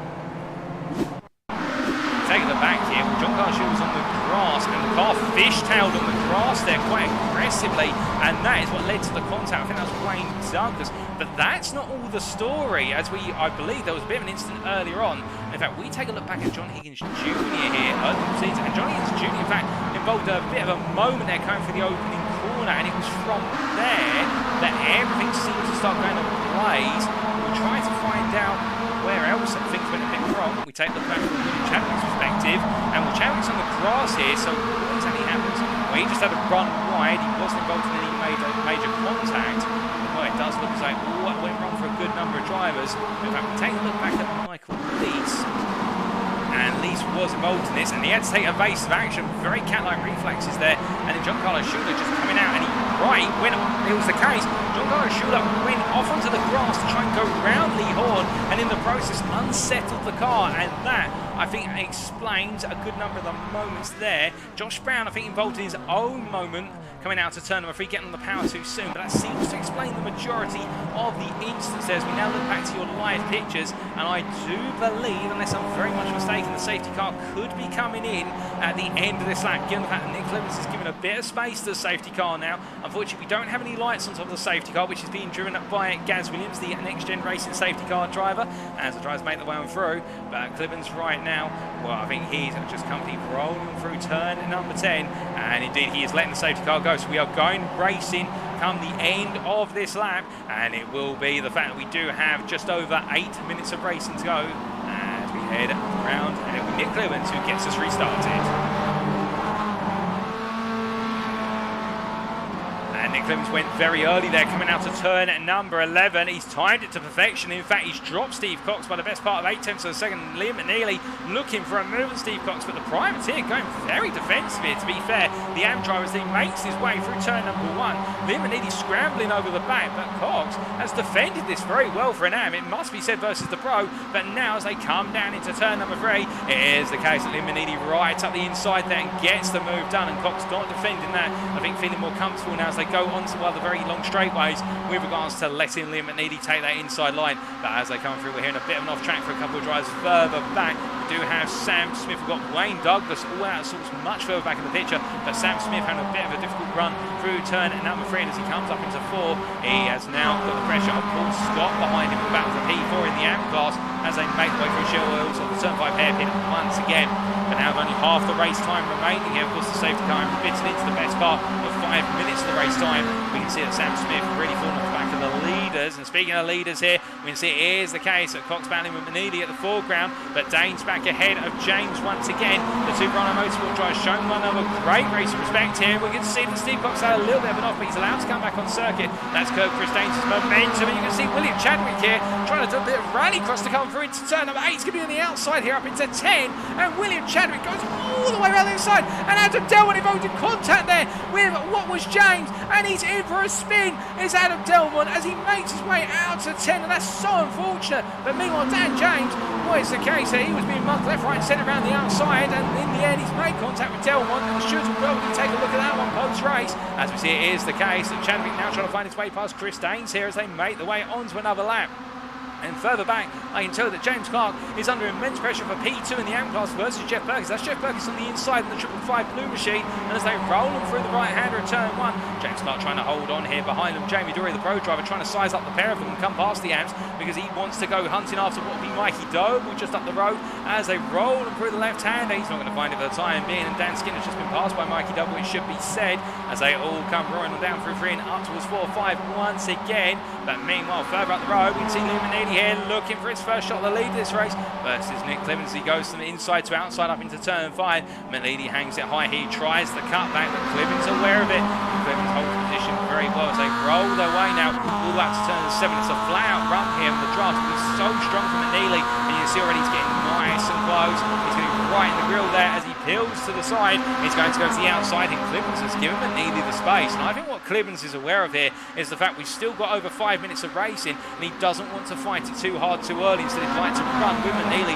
McNeilly taking a lot of apex curve there at turn number 7, but just about keeps the car on the road as they make their way up the hill and down towards what is turn number 10. And as they head on through, it's the case of side by side still. Clemens going around the outside versus McNeilly. This is very brave stuff from Clemens, putting all of his race on the line here. And as they make their way out of the corner, they're still side by side in the run down towards turn number 11. They're coming on down to the brain zone. Clemens are still on the outside and behind Danes and Chadwick, with Danes on the outside as well. It's 2 by 2, hurrah, hurrah. And as they head up towards what is another lap, it is the case that Danes still with Chadwick in the battle for P3 could not be tied to here. And as they head on through, well, can the two Team Fortilla drivers on the inside make a double on Nick Clemens? They can't quite. Instead, there's a bit of contact there. Danes tapping the back of Chadwick, and you see Steve Cox there, just right in the middle of it all. I think he's thinking to himself, the AM driver, my goodness, I don't want to get into contact with any of these guys. As McNeilly defends the inside down through 2 into 3, and as they make the way out to turn 3, you can see it's the case. Everybody running a little bit wide, taking a lot of momentum. Everybody on the loud pedal as much as they possibly can, and there's a bit of contact there. Nick Clemens given a tap by William Chadwick as they come into 4. They roll them through the corner here, and surely somebody's got to give it. Nick Clemens dips the right rear tyre onto the grass, and the car rolls across the circuit, and he just about gets it stopped. My goodness, and that could have been near fatal for Steve Cox. Nick Clemens hadn't got that car stopped. Well done, that man of Clemens, for stopping the way with MX-5. As meanwhile, a bit further back, I think there's been a bit of contact there between John Higgins Jr. and also Wes Ollie Peters and Matt Edmonds, but I think they've calmed it down now as they make their way down the back straight here. And this is the battle for what is effectively P15 overall, with John Higgins Jr. surrounded by AM drivers in front of him and behind him as they make their way down to the braking zone here. But we had a bit of an instant further up the road. Oh my good lord, and what on earth has happened here? that's another drive. That's James Clark. That's also, I think that's Paul Scott involved in the incident. And I think we might be seeing another safety car at this point, given the contact there and a lot of drivers involved. But it's causing a mass scramble here into turn number 10. The AMs are all getting their arms out now and their elbows left, right, and centre. We've got another car that's gone for a spin further back. And I'm not 100% sure what's going on with regards to further down the road, but it's been multiple incidents. And John Higgins Senior has got it all sorts of wrong. And what I believe, we'll take a look back here, we've got, that is Adam Delmont in the wall. We've got Bud Dobson with a crippled front end. Everything has gone wrong for so many drivers. And, well, we look back now to the front of the field, and it's another safety car with 3 minutes to go. I think this race may be finishing under the safety car when all is said and done. And let's try and understand what on earth has just happened up towards the front, because we looked away for a moment and it's all erupted. Well, here we go. We'll take a look back at what happened from Steve Cox's perspective. They made the way through 7, so a bit of contact with John Higgins Jr. there, and as Cox tried to return to the circuit, the car went wayward into the tyre barrier, and as a result he's taken James Clark and also Jamie Dory with him. And then, well, where was Jamie Dory in all of that? Well, Jamie Dory went with Jeff Perkins and Paul Scott as well. We will just try and see that from what was Paul Scott's perspective. Paul Scott tried to just go his way on free. He said Alpha 11 tried to go through the middle of it all, but in the end he was involved in the contact. And then when Jamie Dory returned, you can see this is where the rest of the field concertinaed it up to Jamie Dory and made their way around. Joncarlo Schooler trying to go up the inside there. The American driver, a little bit of disconnection, but it does look as though there, well, I think Steve Cox just got it a little bit wrong, and in the process tagged a number of drivers with him over the course of that incident. Now, we have also heard that Tom Delay, well, hold up a second, there was another incident we shouldn't forget about, and that was Jeff Perkins. What happened to Jeff Perkins in all of that? As we do take a look back to live pictures and just try to bring you exactly what happened. We take a look back again, but this time we're going to try and find Jeff Perkins. Jeff Perkins was already pointing backwards. We did see a car pointing backwards coming out of that corner, and he got it spun round. Now, what on earth happened to Jeff Perkins? Because he shouldn't have been facing that way to begin with. I mean, that sounds obvious, but it's the truth. We take a look back a bit further in the race in terms of early on. And Jeff Perkins was involved in it. He was sent for a spin, and as he tried to pull back on, surely not, a driver's come on through here and made contact. No, it doesn't. Well, there it is, and that is Adam Delmont, who's literally had nowhere to go other than to the back of Jeff Perkins, and that's why we also saw what was Bud Dobson, who was right behind Adam Delmont, but the two drivers had no room. Well, Adam Delmont had nowhere to go. He was squeezed between a rock and a hard place. The rock being Dobson and the hard place being Perkins, and now, as we see, our drivers going racing once again here. It's Liam McNeilly who's leading going on to the final lap. Safety car is in. We're go, go, go once again. And holding off Chris Daines here, who tries to go on the offensive for what is the lead on this final lap. The white flag being out and the top four trying to run away with things, but this has been a very chaotic race, and you can imagine, I think a number of drivers will be given a warning from the stewards with regards to the contact earlier on, and that is the battle for the Pro League. Just seeing it. Meanwhile, Sam Smith, our AM-class leader, well, he has literally had his fortunes go up and down. He's gained 18 places since the start of this race, and now 17 places. He's just lost the place to John Higgins Jr., but he's one of our highest gainers, our highest being Matt Evans, who's P5 in the AM class, and what is P14 overall. But Sam Smith here, where he's being attacked left, right and centre, and he's got Ollie Peters 2 places behind him. Dan James between the two of them, the pro driver, but right now I think it's going to be the case that Smith will want to keep Dan James behind him for the remainder of this lap as they make it on the back straight. Speaking of keeping someone behind him, Liam McNeilly right now will want to pick up a win. It's been some time since we've seen him take to the top step, and as he makes his way down to turn number 7, he's got a hold of Chris Daines. He's going to try and go all the way around the outside in 7. Daines runs a bit wide here. We've seen what happens when drivers run wide, but unfortunately Daines does not lose the rear end as he keeps it together. It's still side by side up into 10. Now Will Daines trying to hang it all the way around the outside. My money says yes, he's got it all to go for and all to play for as they make the way on through. But he goes a little bit deep, and that's going to open the door to Chadwick as we see Mikey Doble also getting involved in the fight here 2 by 2 as they come down towards turn number 11. It'll be the checkered flag the next time they come out of this corner, and as we see, it's the case that Daines had a bit of contact there with Chadwick, who gets his nose down the inside, and Chadwick with a little bit of a push to pass there. Mikey Doble comes on through. When it's all said and done to the checkered flag, it's Liam McNeilly, your race winner in race 2, ahead of William Chadwick, and then Mikey Doble completes the podium with Chris Daines P4, and it will be Dan Skinner P5, John Higgins Jr. P6, ahead of your AM class winner Sam Smith P7 overall, and then Dan James P8 ahead of Lee Horn, who then comes home P9. Joncarlo Schooler coming home P10, completing the AM podium with Lee Horn taking the P2 position.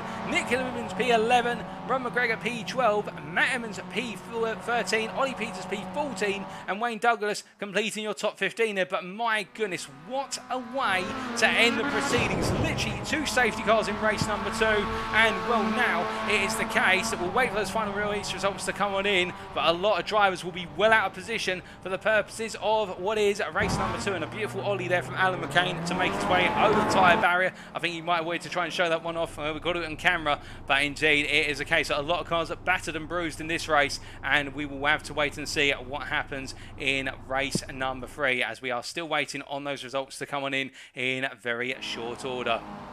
Indeed, Bud Dobson, I think, will be a little bit upset at the fact that he wasn't quite able to bring off the result he would have, and I think that contact was a contact he would not have expected to be involved in. But we do have those race results, ladies and gentlemen. Let's take you through them.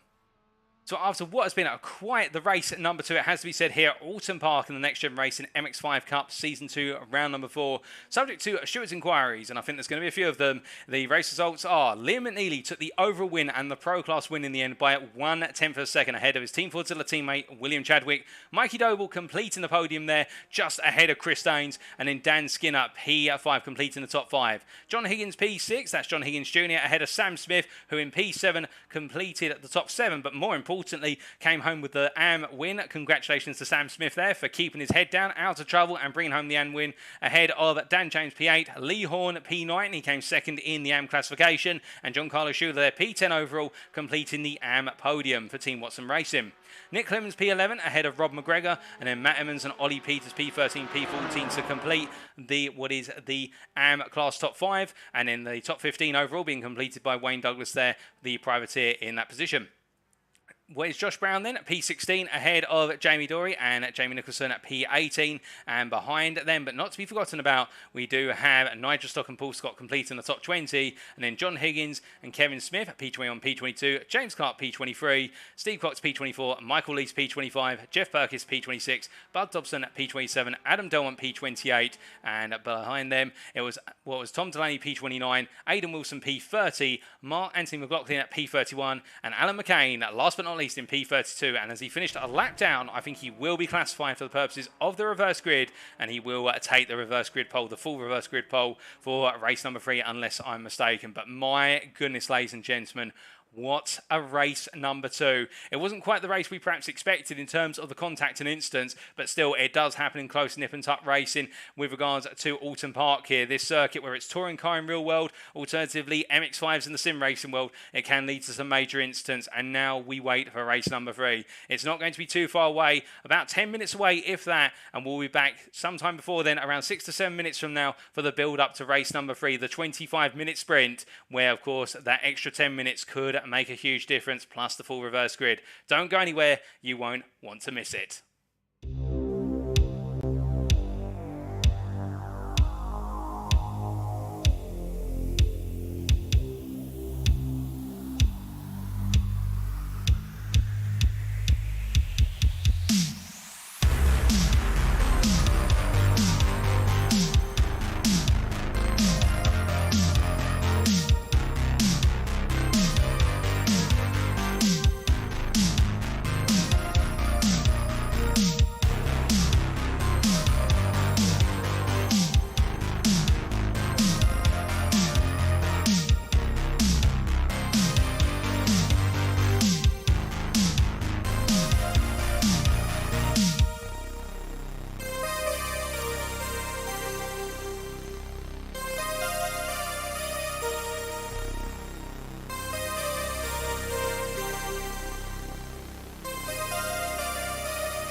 Alrighty, ladies and gentlemen, we are back for the build-up to race number 3 here in round 4 of the Next Gen Racing MX-5 Cup Season 2, as brought to you on iRacing in collaboration with Crest Autosport and Bobby Thompson Motorsport. And we are, of course, at Oulton Park.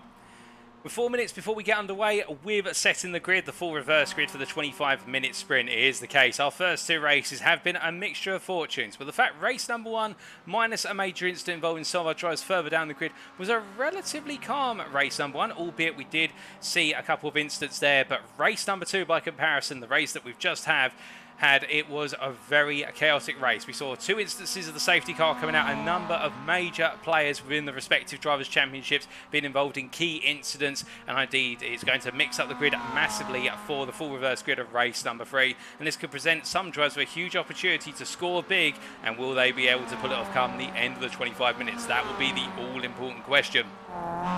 Now, it should be said, of course, we haven't seen too much with regards to tyre wear over the course of the first 2 15-minute races. But this circuit, the Oulton Park circuit, with a relatively low number of corners where braking is required, or if there is braking, it's relatively light braking, a bit of trail braking into the apexes, and it does mean we're expecting our drivers to feel quite comfortable over the course of the 25 minutes of racing, but with tired arms and legs kicking in, and also the weather conditions changing from race to race, as you expect over your standard race day, it could be the case that 1 or 2 drivers are caught out. Perhaps they're caught napping a little bit as they go deeper and deeper into the final race of tonight. And we won't want any of our drivers to feel that, of course, and well, we will have to wait and see. But it has definitely been quite the ride with regards to races 1 and 2, and creating a lot of fantastic racing action, which we do love. And well, we look forward to seeing even more of it in race number 3 in very short order. But as we look to our drivers right now in this final warm-up session, we look at Alan McCain here, who having had a pretty difficult race number 2 indeed. He was involved in that major incident on the opening lap, which saw him drop a long way down the order, and well, he wasn't quite able to get the result I think he wanted. But it should be pointed out that one of the biggest gainers in race number 2, and you do remember he started at the back, Matt Emmons, the AM driver, Next Gen Racing Team Blue driver, who found his way all the way from 32nd to finish 13th for the end, and to try to stay out of trouble. And on the opening lap, before that safety car was called, he'd gained 14 places on the opening lap. That just goes to show you how rapidly the 72 driver gave through the field, and sometimes that's what you've got to do if you start at the back. Just keep your head down, keep out of trouble, you'll gain the places through a natural attrition. And well, will it be the case he's able to do it again? He'll be starting right in the midfield effectively. We'll have to wait and find out. Of course, the drivers who will be thinking about trying to gain places through just avoiding the chaos in front of them will be our pro drivers who took the win, and indeed the top positions overall. such as Liam McNeilly, such as William Chadwick, Chris and Mikey Doble. They'll all be starting much further towards the back in that full reverse grid, and they'll be thinking right now, okay, got to try to avoid the turn one craziness, as we like to refer to it. And indeed, that happens in any sim racing or real world league. You will find that there's always an instant or two on the opening lap, or if there's not an instant, particularly a circuit such as Oulton Park, it's a little bit of a rarity, and that's because the circuit does create close racing. It's not to say it's impossible, I should emphasise, but in these machines, elbows do come out and drivers do get knocked around a little bit, and that's what our drivers who start towards the back will be looking at to try and capitalise on. Where drivers go off, alternatively, they're a little bit slow coming out of the opening sequence of corners because they're all out of position. But with less than half a minute before the final warm-up session is brought to a halt, and we start to set the grid. We see Jamie Dory here charging on through turn at number 7 and chasing after James Clark up the hill here, and all of our drivers getting a little bit of practice in, a little bit of warm-up just to get used to the temperature conditions that have changed. Indeed, looking around where there might be a little bit more grip on the circuit, a bit less grip, where the circuit has evolved over the course of the gap between the races 2 and 3. But the checkered flag is now out for this final warm-up session, and very shortly we will be transitioning to the formation of our final grid for tonight. And well, as we get that transition here, any moment now, we will bring you that grid for race number 3. And here we go, ladies and gentlemen, one more time. So, for race number 3 at Oulton Park, it is Josh Brown who lines up on the front row, joined by Alan McCain, his fellow AM driver, Chris Daines and Mikey Doble on row number 2 there, although I do believe that is a little bit perhaps of a mistake there, because Chris Daines and Mikey Doble finished very well up the order in race number 2, but it might be a mistake. Nick Clemens and Joncarlo Schooler in row number 3, Dan James and Ollie Peters on row number 4. In fact, we're just going to get that reloaded for you, ladies and gentlemen. I think that may be a small glitch. There we go, my apologies. So Alan McCain and Mark Anthony McLaughlin line up on the front row, the two AM drivers, with Aidan Wilson and Tom Delaney alongside them. Then we have Adam Delmont and Bud Dobson on row number 3, followed by Jeff Burkis and Michael Leese on row number 4. Behind them is Steve Cox and James Clark on row number 5, as they're all getting ready to go racing. On row number 6, Kevin Smith and John Higgins there. Behind them, as we continue to make our way down the order, we have Paul Scott and Nigel Stott on row number 7, with Jamie Nicholson and Jamie Dory there, but we have to stop there because it is time for us to go racing one last time, ladies and gentlemen. The grid is set. 1 red light, 2 red lights, 3 red lights, 4 red lights, 5 red lights. Green, green, green. And it's lights out. Away we go for 25 minutes of racing here. Race number 3 at Oulton Park, and Alan McCain gets us underway with a good start, and out Mark Anthony McLaughlin here under pressure from Wilson very early on. The HSR1 driver will know he's needed to go on the offensive early here to break away, and already there's contact between McLaughlin and Wilson, and well, that's McLaughlin, my apologies, McCain I should say, as they all make the way on down, and Aidan Wilson will now capitalise on that contact to take the lead overall. As you see, Adam Delmont here having started quite up the order. He's got Jeff Burkis on his inside as they make the way on through the opening corner. Most of our drivers making it through unscathed, and it does look as though everybody's safely down. I think some drivers have been involved in a major incident further back. I'm hearing that in fact Rob McGregor and Joncarlo Schooler have been involved in a huge concertina crash as they make the way down into turn number 4. I think we've got some contact further up there. We do have a couple of cars off the road, and there's a car going completely sideways across the hairpin there. My goodness, it is the case. Well, I think the safety car is going to be coming out in the near future. If it's not, well, I think it's the case, then that is going to be a bit of an odd call, because as our drivers make the way around right now, we've had at least 4 or 5 incidents and we're not even half a lap in, but the racing continues all the same here. And Aidan Wilson, your pro driver, is now leading, and Mark Anthony McLaughlin is under huge pressure here from Adam Delmont and also Jeff Burkis. They roll through turn number 7 behind them. Kevin Smith with a relatively clean start. He's just enjoying that P5 at the time in. Steve Cox here, where he's battling with John Higgins Senior as they make the way through turns 8 and 9. John Higgins Senior getting better run out of 7 to complete the move before they clear turn 9. And as they make the way into the right hand, here you see Jamie Dory gradually siphoning his way past Wayne Douglas. A P9 overall, that's P3 in the Pro class as they come down. I can tell you the safety car is out, so we will be coming up to a safety car very shortly. But whilst they're not up behind the safety car, you can see Nick Clemens and Liam McNeilly here battling for what is P12 overall. McNeilly on the inside, and Nick Clemens in the end takes the prime position as they make the way through turn 9. I think McNeilly decided to back out there. Discretion being the better part of valor. Oh my good lord. And Steve Cox into the wall there. And well, we've got Bud Dobson into the pit, and we've got a lot of drivers piling into that pits early. What on earth has happened at the start of this race? We've had 3 major incidents, and let's try to understand what exactly has caused each of them. We start off with the incident right at the beginning of the opening lap. Coming down from turn number... Well, that was coming into turn number 4, so this was not the first incident. Paul Scott being involved here. We see that's Steve... No, that's Steve Cox. Ollie Peters involved. We've got already multiple cars off the road. Lee Horn and Dan Skinner involved in that. My goodness, we tried to take a look back at what exactly happened. Nigel Stock was doing a bit of rally cross as well there, but here's the case. I bet that's Josh Brown off the road while there are other drivers.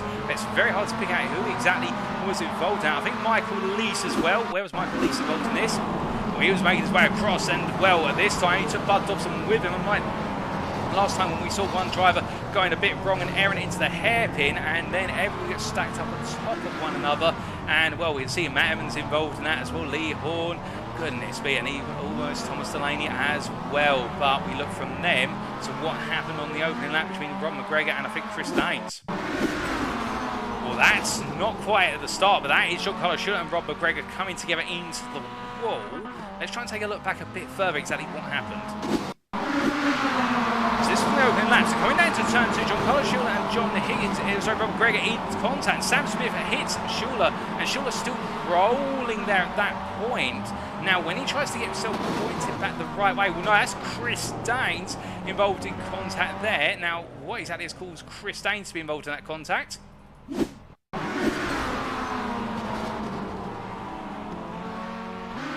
Chris Daines has made his way out the opening corner. Chris Daines had a very bad start, to be fair. I wonder if there was something. And there it is. Rob McGregor reverses back onto circuit, and Chris Daines there just literally a victim of circumstance. And that was the that was the first major incident. We've taken a look at the second major incident, and now we take a look back to live cameras for the time being. Are we going racing yet? I don't think so, given the fact that the safety car is still out and it's not peeling in anytime soon. Gaz Williams behind that safety car, and they're still rolling around. But I can tell you that we have had a number of drivers come to the pitch. Josh Brown, Chris Daines, Joncarlo Schooler, Matt Evans and Tom Delaney. In fact, they're all a lap down and trying to get themselves back onto the lead lap. But we did see Steve Cox with a huge smash into the wall on the start-finish line at the end of lap 1. What happened to Steve Cox?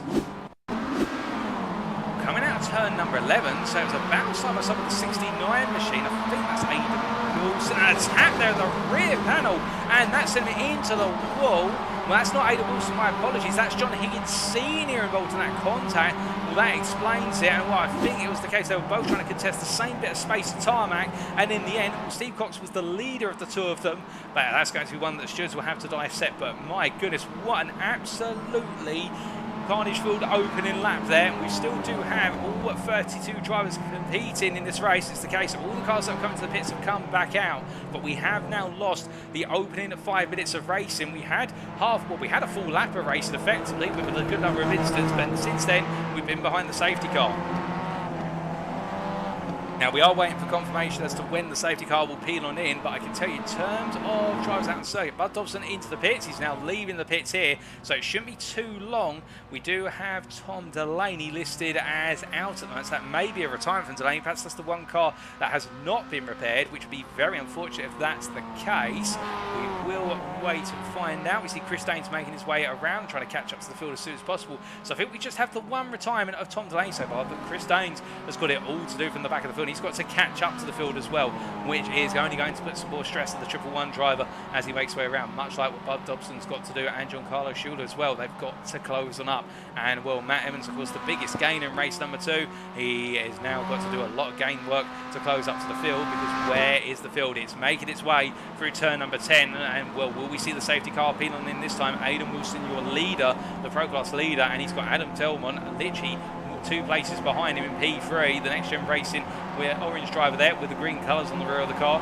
As you see them make their way down, but I think the safety car's peeling on in because it is going a bit further away. Aidan Wilson is back in the field up, and in fact I think Aidan Wilson's going racing already. He's going racing into turn 11. That's a very quick restart there for the HSR2 driver, and indeed the safety car is in. We are going racing with just under 19 minutes to go as they go across the timeline then and on to another racing lap. And it's a good restart there from Aidan Wilson. Mark Anthony McLaughlin, our leader, continues to push on through here in P2. A bit further back, however, Kevin Smith under some early pressure from what is James Clark behind as we ride on board the gearbox here. Kevin Smith making his way down for the drop of 2 and into turn 3. Now as they roll on through in towards the long left-handed, very tricky corner, we've got Nick Clivens off circuit. In fact, we've got a couple of drives off circuit a bit further back. I don't know what exactly's happened there. I think they're off track for Nick Clippers through turn number 1. As they make their way through now up towards 4 and 5, we can see how the field is actually backed up into a little bit of what is a line formation. Now they're all line astern as they make their way down towards turn number 5, and Mikey Doble here with great opportunity. He's going to take a peek up there. Oh, goodness, been a bit of contact with McNeilly. I think Mikey Doble, they're coming in a bit too hot versus the AM driver. I think he may have seen a little bit of space on the inside, but it wasn't enough to go for the move, and I think he'll be kicking himself for that one. As you can see, he's dropped 5 places through that contact, and now he's got a bit of damage to the front left suspension, the front left aero, as they make the way down the back straight. But as they do, it is the case that Adam Delmont just sipes his way past McLaughlin there, and now goes charging after Aidan Wilson as they head up and around towards turn number 10. A bit further back, we can see it is the case that Kevin Smith under pressure from Jeff Perkins and James Clark, and Jeff Perkins has passed James Clark over the course of this lap so far, and as they roll on through turn number 10, Perkins will now look for that opportunity to try and find his way past Kevin Smith to go for P2 in the AM class, and ahead of him is McLaughlin, the AM class leader, as they make their way down into turn number 11. You see it's the case that Clark looks to the inside, Perkins looks to the inside initially, but couldn't find a way on in. They made their way out of 11 up towards 12 here. NXTGEN Racing Team Blue driver continues to put that pressure on here. He's absolutely merciless, this is Perkins, as they make the way across that timeline, and he tucks in at once more. Jamie Dory coming on through the pro driver behind. He just found his way past Clark as they make the way through turn 1 and down towards 3. Now as they do, a bit further down the order, you see Mikey Doble this time up the inside, John Higgins Jr. going through on the inside. That's a position, that's a P8 in the pro class, made it look quite buttery slick, and as he makes his way down towards turn at number 3, it is the case that now Mikey Doble will go hunting after Dan James. A bit further back, we do have that, I believe that's Paul Scott battling with Rob McGregor, the two AM, well, it's the case the AM driver coming past the pro or holding off the pro as they make the way up towards turn number 4, but as they come and charging them down, we do look back to what is Jeff Perkins here, who is continuing to try and find a way past Kevin Smith, although I can report that right now Jamie Dory really putting merciless pressure on the pair of them. In fact, up the road, Aidan Wilson under huge pressure here for the lead of the pro class, and overall versus Adam Delmont on his inside getting a very nice run up towards turn 7, and I don't think that Wilson's ever going to defend this for a simple reason, there's no need to, as meanwhile they come through turn number 7 here. Kevin Smith holding off Jeff Perkins now, but Jeff Perkins with the cutback, but Smith covers it off nicely by putting the car in the middle of the road as they head up for 8 and 9, and Jeff Perkins now finds himself on the inside, runs at 10 as they come into the right hand, and Jamie Dory goes on around the outside a bit further back. James Clark there being attacked through turn number 10 versus Liam McNeilly and also Wayne Douglas as the two pro drivers are going toe to toe. It's all kicking off here in the top 10, and Liam McNeilly up the inside of Wayne Douglas, and Douglas giving him the space and can't quite execute the cutback. Now as they make their way to another lap, there you can see how, oh goodness me, there's been a major incident. Kevin Smith being made contact with, I'm not 100% sure who's been in contact with. There's Wayne Douglas into the wall. I believe that's Wayne Douglas, unless I'm wrong, but multiple drivers involved in contact. In fact, that's James Clark, not Wayne Douglas. No, James Clark involved in that contact. My goodness, 3 drivers involved in contact there as they came across the line, and that has really upset the balance with regards to the top drivers, as meanwhile John Higgins Sr. here battling with Michael Lee, so what is effectively P8 overall and P4 in the AM class as they make the way through 3 and down towards 4 once again. But it's almost as if we can't go a lap without some sort of contact happening right now. You don't love to see it as they make their way through turn 4 and up towards 5, and you can see that nice comeback there from Michael Lease up the inside of what was John Higgins Sr. as they make their way through turn number 5, and now up towards 7 they roll. It's a long run, and will it be the case that Michael Lease has gone a bit too early, and instead it will be Higgins who now comes back at him as they make their way down the long back straight. We'll have to wait and see. Mikey Doble also in this trio trying to gain, but a little bit further up the road, I can tell you that is the case of McNeilly. Well, he's just found another place, going way past Mark Anthony McLaughlin, who's had a really bad run through the corner, and then meanwhile John Higginson and Mikey Doble here. Mikey Doble's going to try and go past both of the AM drivers. He's going to be brave to do the pair of them through the run to 10. Although he would dare to try it. He takes Higgins, but he's not going to get past Lee for the time being. Oh, goodness me, there's contact there with Higgins Senior, and that's Higgins Senior into the wall as all the drivers made their way through, and John Higgins Senior just having a disastrous night of race, that has to be said, and that MX-5 in a not a happy state. As you see, it returns to the circuit in the rear of the picture. That car has been in the walls or so as we almost reach the halfway point of race number 3 here. And as we do, it is the case as they come across the timeline. Well, there's battles left, right and centre. Some elbows really popping out as they make the way on through. And as they come down, Scooby's wheels almost about Steve's there. We can see it is the case that Mikey Doble now looking for an opportunity to go on the offensive versus John Higgins Jr. as they come down towards turn number 3 once again. As they do, it's the case that Dan James loses the rear of the car, and in doing so he loses the position, and there's contact there with 2 drivers. Dan James, Lee Horn involved in that contact as well. Well, Lee Horn carries on racing. I think he's been pointed in the right direction by Jamie Nicholson, who gave him contact, but Dan James has jumped to the pits with damage to the car, getting it wrong in the run down to turn number 3 by the looks of things, and it's all gone wrong for Dan James. We take a look back. In fact, we can't quite take a look all the way back there, but we can do see the aftermath, and Lee Horn was pointed in the right direction by Jamie Nicholson, and well, I think he'd be grateful for the fact the fellow AM drivers set him right back into the racing direction. But how much damage the 2 drivers have will be the big question as they make the way down the back straight. You can see Nicholson giving Lee Horn a push along here as they make the way down towards turn 7. I think both drivers in wounded MX-5s will now be thinking about damage limitation as they roll through the corner, but meanwhile looking from them to the battle for P3 overall. You can see Liam McNeilly battling with Jamie Dory here. Jamie Dory being made to go around the outside of McNeilly through turn number 10 I should say, in the battle for P3, P4. He's not able to pull it off, and as they make the way down into 11, Liam McNeilly now has to really think about how much does he battle here to chase down Delmont and Wilson, who are 5.5 seconds up the road battling for the lead, albeit Delmont, ever since he passed Wilson, has not received an offensive from Wes Wilson behind, but I think the 2 of them are settling their differences for the time being and instead focusing on just running the best possible pace they can. They'll battle towards the end when there's only 5 minutes remaining, because right now the gap they have of 5.5 seconds is ample to keep them safe, and that's the gap they'll want for the remainder of this race. As we can see here, McNeilly under that pressure, ready to drag the rest of the Pro Pack up to what is the 2 leaders. They've got a long way to go, however. We've just passed the halfway point of this race, and as they make the way on through, we look to Jeff Perkins, who's under pressure from McLaughlin, as they make the way through turn 4 and up towards 5, and it is the case that the NXTGEN Racing Team blue driver here has to hold off McLaughlin through the rest of these race, because right now the Sim Racing driver doesn't seem to have the pace outright by himself to outrun Perkins, but when he's in the slipstream, that just gives him a little bit of enough of an edge to stay with Perkins, and Perkins will be very wary of that as they make the way down the back straight this time around. As they come roaring on down, we see McNeilly having to defend versus Dory once again here. Dory going around the outside into 7.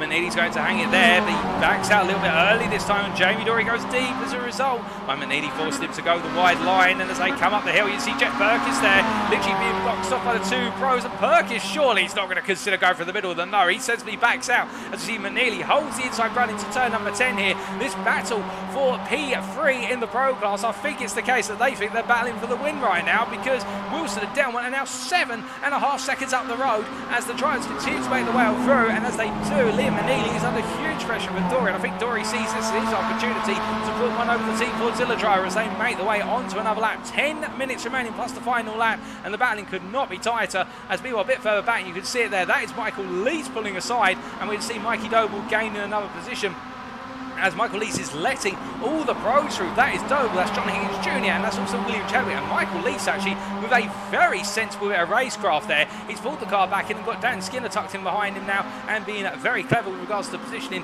as they roll on down. And well, the SRC and Movado course versus the racing driver, knowing exactly when he could afford to let the pros come on through, and it's worked out very nicely for him. As you can see, it is the case as they all charge up towards turn number 4. It's going to be Doble at the inside of Smith here, and Smith's got to be careful because all the pros want a piece of taking that position off of him as they make the way under break. And Chadwick's going to go around the outside of John Higgins Jr., but he can't quite make it happen. The banking of the corner, and John Higgins Jr. can simply stamp the throttle on and hold the position for now. But it is the case that William Chadwick trying to find his way on through, but I think he's going to have to find a bit more of a creative position here, and will coming out the draft is not necessarily going to work for the simple reason that the driver that he's battling with has the double draft of both Doble and also what is Sam Smith ahead as they make them into the braking zone. But Chadwick, in fact, with a really good run, and as they go side by side through turn number 7, it's going to be the case that there's a little bit of a rub between the 2 of them. They're still side by side coming up through 8 and 9. It's going to be Higgins on the inside versus Chadwick on the outside through 10. Can Higgins hold on? No, he backs off there, and Dan Skinner gets caught up, and then Alan McCain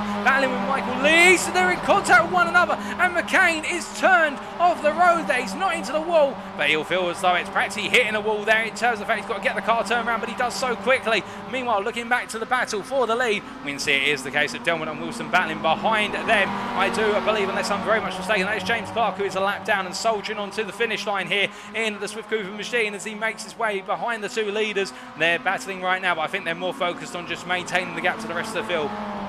What's happening further down the order, I hear you ask? What I can tell you, that is the case that Alan McCain right now, after being involved in that incident, has dropped all the way down to P20. Remember, he started on pole for the reverse grid, and now McCain has dropped all the way down, and he's got to try and find his way back up. That is P11 in the AM class, so the first driver on his attack list will be John Higgins Sr. as he looks for the move up versus the drivers. They make the way down to the braking zone here for turn number 3. He can't quite find it for the meantime, but going from one member of the Higgins family to another, and tell you that John Higgins Jr. under pressure, and it's just been passed by William Chadwick. But we focus here on the battle for P19 overall as they make the way down towards turn number 4. They roll it into the left-hander, and well, it is the case. I think that Higgins Sr. is going to hold it for the time being as they head into Shellwell's hairpin. No change of position. As they roll through, we do look up to William Chadwick here, who's battling with Mikey Doble, and Chadwick now starting to unleash the beast that is the pace that he has. And as they make the way into 7, Doble's not going to give this up easily. He makes Chadwick hold a wide line, and Doble fighting on here with 7 minutes remaining as they head on through in this third race at Oulton Park. And as they come and charge on down towards turn number 10, it is the case that Chadwick's going to have to find another way through because Doble does not want to give up what is effectively P5 in the Pro class as they roll their way through 10 and up towards 11 in short order. A bit further up the road, I can tell you that Jeff Perkins is in a battle with McLaughlin for the lead of the AM class, and Liam McNeilly, well, it's the case. There's Jamie Dory off circuit for a brief moment, and well, McNeilly has broken away. What exactly has happened? Well, this was moments ago, and we can see Dory here with a bit of an off-track, so he was ahead of McNeilly, and then in the run-up towards 11, haven't got dirt on his tyres, and that was a battle on the brakes into turn 11. Jamie Dory went a bit deep, and in fact, with the dirt on his tyres, I think that's compromised his braking force, and as a result, he's gone deep and had to settle the car back on down. But as they make their way on through the corners, we can see it is the case that Jeff Perkins, we return to the live pictures, Jeff Perkins leading the AM class now with just over 5 minutes to go, and he has still got McLaughlin right on his 6 as they roll through turn 4 and up towards 5. This battle presses on, and well, we talked about fisticuffs, and we'd see a battle between the two of them, and it is the case that Aidan Wilson's found his way past Adam Delman. What has happened to Adam Delman, who's had an off track? Well, this was coming out of the hairpin of turn 5. Ooh, goodness me, Adam Delman with a very rare mistake. The rear left tyre getting caught beyond the exit curve there of the hairpin of turn 5, and well, that could have been close to curtains, and Delman did very well to catch that at the last moment. That's given Aidan Wilson a 1.1 second gap, which he can try to exploit as he makes his way down towards turn number 10. Can he hold on? That would be the question. Meanwhile, we look back to Doble versus Chadwick versus Higgins as they make their way up towards 11 themselves, and as they do, it's going to be Doble defending the inside. Chadwick's going to try and send it around the outside here, and meanwhile Higgins is just tucked in behind, and as they come rolling through turn number 10, the two of them side by side all the way to the finish down towards 11, and as they make their way into the braking zone this time, who's going to be the bold? And there's a bit of contact there by Higgins on the back of Doble. It's given Doble the opportunity to take the place. I don't think Chadwick expected Doble to come into the apex that hot and open the steering wheel. Would have been fair. I think that's the one time that Doble's going to say to Higgins, thank you for giving me a little push, because I really do appreciate it. And I think Doble's been given a lifeline there as they make their way through. Oh my goodness, and Chadwick taking way too much speed, and that is Michael Leach getting it wrong and spin across the circuit. Oh goodness me, and that is a disaster for Jamie Dory and Rob McGregor, who've both been involved in a major smash with Michael Leach, and both drivers there. Well, Jamie Dory's missing a tyre, and Rob McGregor, if he can't get that car restarted, it may be a jump to the pits. I think he's going to get it restarted, but that is a disaster as Leach has had to jump to the pits immediately. And well, with that, we see Aidan Wilson return to the front of the pack right now with 4 minutes to go, and as they head down towards turn number 7 here, Aidan Wilson for HSR2. He has got a lot in his hands. He's yet to pick up a win, as I understand it, in this series, but right now he is in the driving seat for a win, no pun intended. All he's got to do is hold off a very fast and a very fierce competitor in the form of Adam Delman as they make the way up into turn number 10. They'll have 3 more laps after this one, and well, behind them, that's James Clark, who, well, he will have the blue flags waved if he tries to dare past them, and they have got a gap of 8.5 seconds to Liam McNeilly in P3. To be fair, McNeilly will close close up very rapidly when they start fighting. We'll have to see how quickly he can close up. You see McNeilly there right in the rear of the picture, and as they make the way through turn number 11 this time, Wilson gives Delman the place on the inside. I think he feels he can come back a little bit later on. Now's not the time to fight. He'll do it later. So I'm sorry to report, ladies and gentlemen, that Rob McGregor has had to jump to the pits after that incident on the previous lap with Michael Lees and Jamie Dory. That is very unfortunate for Rob McGregor. As they make the way on through, it is the case that we do look to Jeff Perkins here, who are letting Liam McNeilly lead the charge round. The AM driver, he's going to be more focused. Perkins is on McLaughlin behind him, as meanwhile we've had a change of position between Chadwick and Doble. As they make the way down towards turn number 3, it is the case that Chadwick holding on here for its P4 in the Pro class. Both of them really squabbling for the position right now. McNeilly just run off into the distance, and behind them they do have John Higgins Jr. And then we have Sam Smith, the AM driver in P3 in class, just hanging on to the back of this battle. Dan Skinner not too far back either, as they make the way through turn 4 and up into 5. And as they do, will John Higgins look for the move on Doble? No, he just bides his time. He waits sensibly and looks for another opportunity here as they roll them through. And as they do, it is the case right now. I think the back and forth and the squabbles between these drivers will mean that they're only really battling for P4 come the finish. We will wait and see, albeit you can see how the fact that we're at Chadwick being pushed along now by Mikey Doble. I think Mikey Doble is trying to hope that Chadwick can pull them up to the back of McNeilly, but McNeilly is a good way up the road. He is the best part of 4 seconds up the road from the group now, so I think they are battling for that P4 position in the Pro class when they reach that checkered flag. As they come around, we do look down to Paul Scott, who in P14 overall, chasing after fellow NXTGEN racing driver, and that is Lee Horn in front there, battling for P6 in the AM class as they make the way around. But meanwhile, we must look to the head of the pack, because the white flag is out. They go on to the final lap, and it's Adam Delmont leading ahead of Aidan Wilson with 1 more lap to go here. Both drivers will want this win. It will really prop up and boost their championships as they make the way on around. And as they head down towards turn number 3, it is Adam Delmont who is currently leading by an advantage of 0.3 of a second and looking quite safe. But to be fair, he drops even 1 corner and Wilson will be there to capitalise. But as they roll them through, it is a situation whereby we see that Jeff Perkins holding off McLaughlin, who saved it all for the final lap. And as we ride on board here with Mark-Anthony McLaughlin for Def Sim Racing, really giving that pursuit of Jeff Perkins. And as they come charging it down towards turn 4 into 5, you see he's got the run here now. Will he be able to go for it? I don't think so. He has to lift early, but can he potentially get the run into the hairpin? No, he's not going to dare look at it. He'll instead look for the run into turn number 7. And Jeff Perkins goes up a bit deep, but McLaughlin takes a lot more apex than he wanted. And I think that could be it for an opportunity into 7. He's too far back now. Surely 5 tenths he'll gain, but I don't think he'll gain enough come the entry to turn at number 7.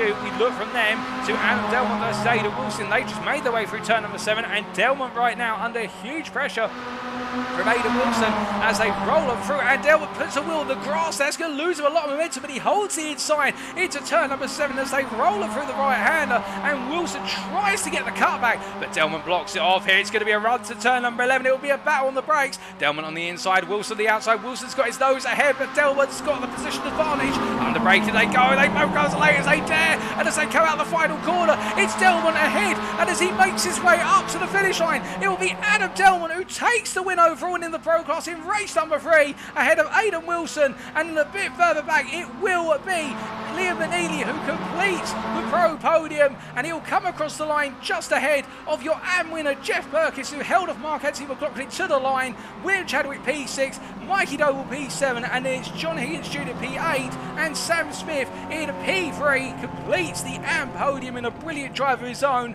Dan Skinner P10, and it'll be Steve Cox P11 with Jamie Nicholson P12, followed by Lee Horton P13, and we can see Paul Scott and Joncarlo Schooler completing that top 15 in a race that was absolutely up and down all the way through, with incidents and major battles left, right and centre. But right now, as all our drivers either jump straight to the pits or do their cool down laps, I can tell you it will be the case that this man here will feel as though he's finally put a huge notch on the board under major pressure from Aidan Wilson, and that is Adam Delmont.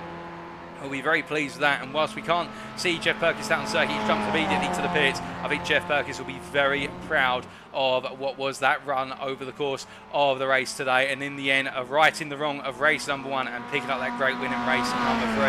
And we'll further down, it has not been a day for this man Bud Dobson, Def Sim Racing driver in P20, and that's going to equate to P11 in the AM class come the finish. It just has not worked out for Dobson today. VFA's shown great pace, but it just seems as though things have not worked out the way he wanted, and I believe he is the final driver to come across to the checkered flag and be classified in the standings. But as he crosses the line there, ladies and gentlemen, let's take a look at that final set of race results subject to any stewards' inquiries, and I think there's going to be quite a few in race number 3 as well.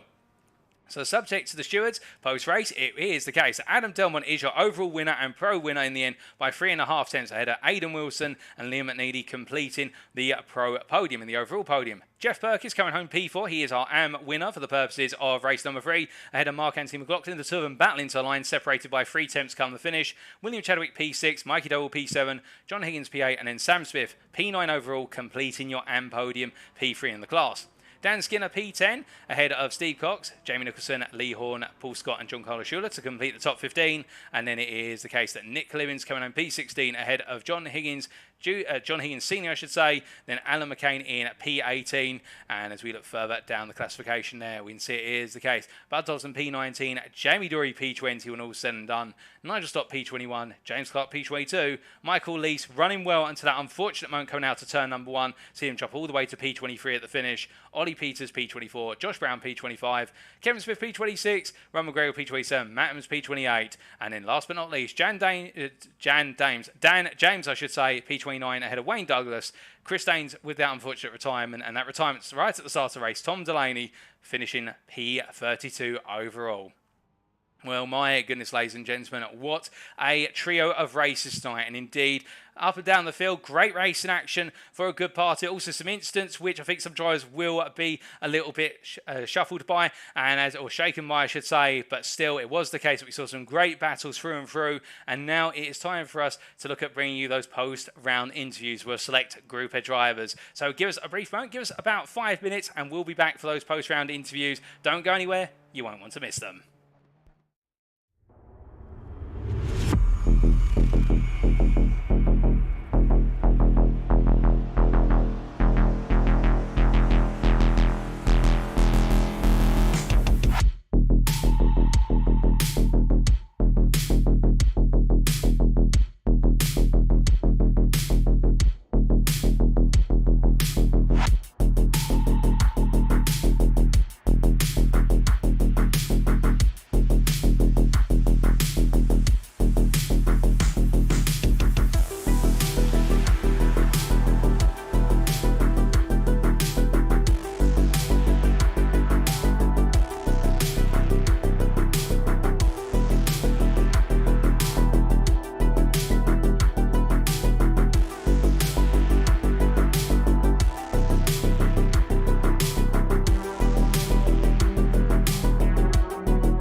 Alrighty then, ladies and gentlemen, we are good to go for the purposes of post-round interviews. Apologies for the delay there, but as you can see, trying to quickly excavate all the drivers' results for our drivers who will be interviewing tonight does take a little bit of time over the course of the 3 races. But we're going to be kicking off tonight from hearing from a driver which many of you have requested that we do a post-round interview with, and where it wasn't the greatest of days for him, but we're still going to hear from him, and that is the Scotsman of Rob McGregor in the Pro category. Let's bring him on in and hear what he's got to say. Well, welcome to the interview room, Rob, and as you join us, a difficult day of racing out there today at Oulton Park. How do you feel your evening's gone? Up and down. Very, I'll be very straight, up and down, mate. Qualifying pace was a bit rubbish. I couldn't get a clean lap, and then when I did, I was getting period, but that's no one's fault, you know. We're all trying to do the same thing, and it's a busy track when there's 35 of you. So I qualified where I did, finished the first race. I don't know where I finished. I can't remember. It's been a blur. And finished the second race fairly decently, and then the third race, I just got into an accident. It was a complete misjudgment by both parties. And then when I tried to reverse on the track, ended up taking Christine's out, which I do apologise for, and I think there's a wee bit of hostility there, but, you know, you can't do any more than that. So, you know, it's been a frustrating night, but we'll look forward to the next one. That's all you can do, mate. Oh, most definitely a difficult night for yourself, but it's still very good to see the HSR machine charging around in the circuit. And in particular, that P8 in race number 1, a hard-fought P8, given the fact very close pace between the drivers. Did you find tonight that it was very close, even with the AMs? It looked so everybody was very close on relative pace. Yeah, times were very close. Getting a good qualifying lap, as I said, was pivotal towards your first race. Now, saying that, I managed to get into a rhythm in the first race and pass a few folk. I made a couple of positions up just due to people having incidents, which is always going to happen because Oulton Park's such a tight track. But as you said, yeah, the pace was so competitive tonight. It was so difficult to even, like, for example, everyone was on par with each other. So I think that was what's good about that track. It had a load of opportunities, but again, everyone was in a consistent kind of pace where it made it easier to kind of judge what people were doing. So, yeah. Indeed. And then obviously race number 1, notching up that P8, and then race number 2, it was a reasonable start from yourself, given the fact we had the top 15 reverse grid in effect, but then a little bit of elbows coming out between drivers and you got caught up in the mix of it, from what I gather. Yeah, I got caught up with Alan McCain coming out last corner, but before the safety car comes out, you're allowed to race to the flag, obviously. And I think I just tried. I was too aggressive. I probably should have gave it up in my defence now, looking back at it. But I ran wide and I couldn't save it and accidentally ran into him. There was no intention of running wide. There was no intention of the crash happening. It was one of these things. And as you said, with the pack being so close, pace-wise, it wasn't inevitable it was going to happen, but it was almost, you could tell, just because of how aggressive people were wanting to be with you. So I'm not downhearted about tonight at all. I think the team's done well. I can only give shout-outs to AJ and the other lads, John and John Higgins Jr. You know, they've driven their hearts out tonight as well. You know, they did their best for the team, and we'll come back stronger from this. I mean, I'm not looking at it as it's a bad night. It's not a bad night at all, for me anyways. So make mistakes, we move on. Oh, most definitely. And of course, that's the attitude which we love to hear, looking ahead to the races that lie in the distance. And, well, speaking of distance, in a week's time, we do go to Spa-Francorchamps for the first of our 2-hour super endurance rounds. How are you feeling for the Belgian circuit? I love Spa. Been there in real life. Absolutely amazing track to be there. Almost as great as it's on sim. So, yeah, I'm looking forward to it. In a 2-hour race, I mean, it gives you the opportunity for anything to happen. So, I just hope that people continue to turn up because, you know, Jamie and the NXTGEN lot put a lot of effort into making these nights run. And yourselves, obviously, with the comms. Couldn't thank you guys enough for doing that. But at the end of the day, it's the drivers that we need to also come back. So I hope that people don't take this tonight as being a hard kind of one, because it's not normally the way we race. I think it was just, because as you said, everyone was on the same pace kind of line. It was going to be hard. It was always going to be a hard night with passing. So, yeah, on to the next one. We'll enjoy the next one. But, yeah, thank you for having me in, and I appreciate everything you guys do as well. So. Oh, no problem. We're very grateful for that, and we completely agree with him. The fact that tonight it's just been one of those races where, with the pace being so close and everybody trying to go side by side for a good number of corners at Oulton Park, you're always going to get little knocks and bumps, and a few of those just happen to evolve into something a bit more, nasty by comparison. But before we do let you go, Rob, of course, it's been a while since we've had you in the interview room. We do love having you in here, albeit Alex couldn't join me tonight. But is there anybody you'd like to give a shout out to live on air beyond your teammates? One of John's best pals of the racing world, I think it's Tick Stewart, passed away this week. So I'd like to give a shout out to his family and his friends, and just because of what a legend he was. I didn't know the guy personally, but I've heard from John himself that he was a bit of a legend. So, I think we need to obviously talk about that, and it's such a shame that a guy like that's passed away at such an age. So, just thoughts and feelings go out to his family and his friends. Oh, indeed. And we at NXTGEN extend that sentiment to the family of Tick Stewart. And, we do hope that in this difficult hour that they're all coming together and all doing okay to mourn the passing of what sounds to be someone very dear to the hearts of so many within HSR and the wider community. Exactly. But thank you for having me. And obviously, I'd like to thank everyone else for kind of tuning in and racing tonight. Obviously, these things happen. We'll go on to the next one with open minds. 100%. We will indeed. Thank you very much, Paul. No problem. Have a lovely evening. Mate. Thank you. Cheers, Bob. Thank you. To hearing it from Rob there, a difficult one with regards to the racing today, and I think some degree of, not necessarily frustration, but in terms of ruining those results. But again, very key points from Rob with regards to the contact that a number of drivers did have, and the fact close pace is only going to generate very close racing, and Oulton Park does lead to that contact. But I do like the attitude from Rob McGregor with regards to the fact that he's saying about wanting to essentially learn from today and come back stronger at Spa and feeling confident for Spa, and we look forward to seeing that the Scotsman take to the circuit. Indeed, just a brief moment once again, that very fitting set of words from Rob with regards to Tick Stewart, a good friend of John Higgins, or John Higgins Senior indeed considered to be quite the renowned person within the HSR community, and to those very dear to him in terms of friends and family. And again, we do extend our condolences to all those who are friends and family and knew Tick Stewart. We must now come to our second interview for this evening, and that is with Adam Delmont. We're going to very shortly bring Adam into the room.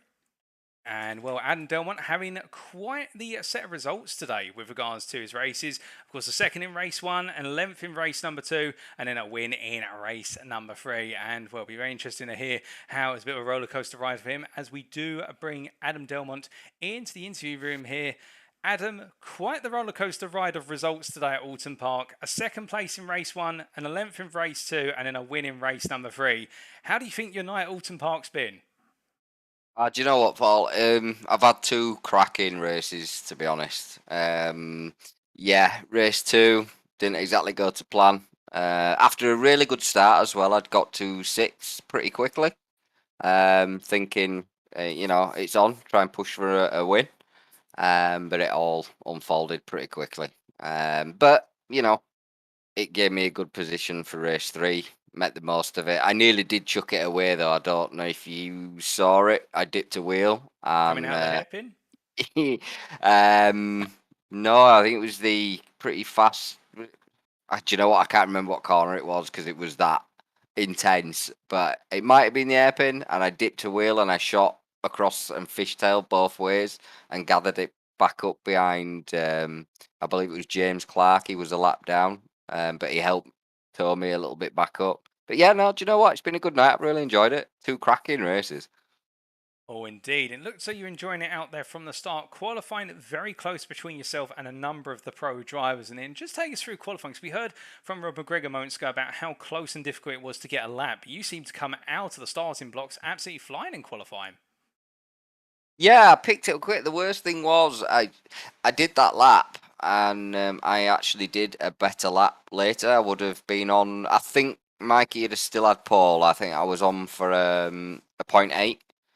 Whereas I believe he had a 0.7 in quali. But somebody made a mistake just in front of me and Mikey on the last two corners, and it really narrowed my line off the exit. And then I stuffed the final corner a bit as well.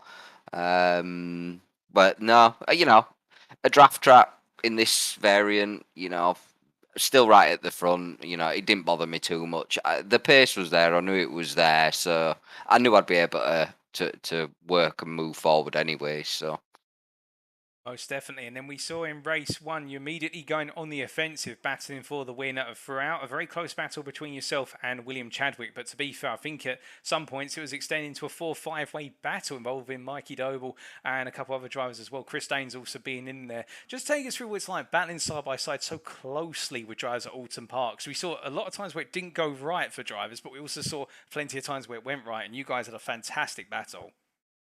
yeah, you've just got to have that trust in that driver that they will take lines that will allow for a car at the side of them, be it inside or outside. I think some drivers just seem to not change the line as much as I think they should for side by side racing. And I think, they'll learn, and, it only takes a few crashes and you learn what you've done or what others have done. But no, I mean, I know Will's a good driver. I know Mikey, all the lads at the front.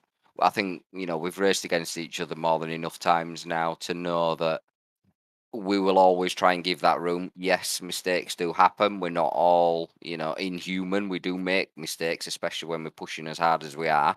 Because, to be at the front in this league, you are literally on the limit every corner of every lap. And you've got to be. Otherwise, you're not right there. That's the level of drivers at this league. And they do bring out the best in you. And you've got to up your game. Oh, most definitely. And speaking of up in your game, a race two that didn't quite work out so well. Just quickly cover off that race two because it just seemed to all go wrong from the start.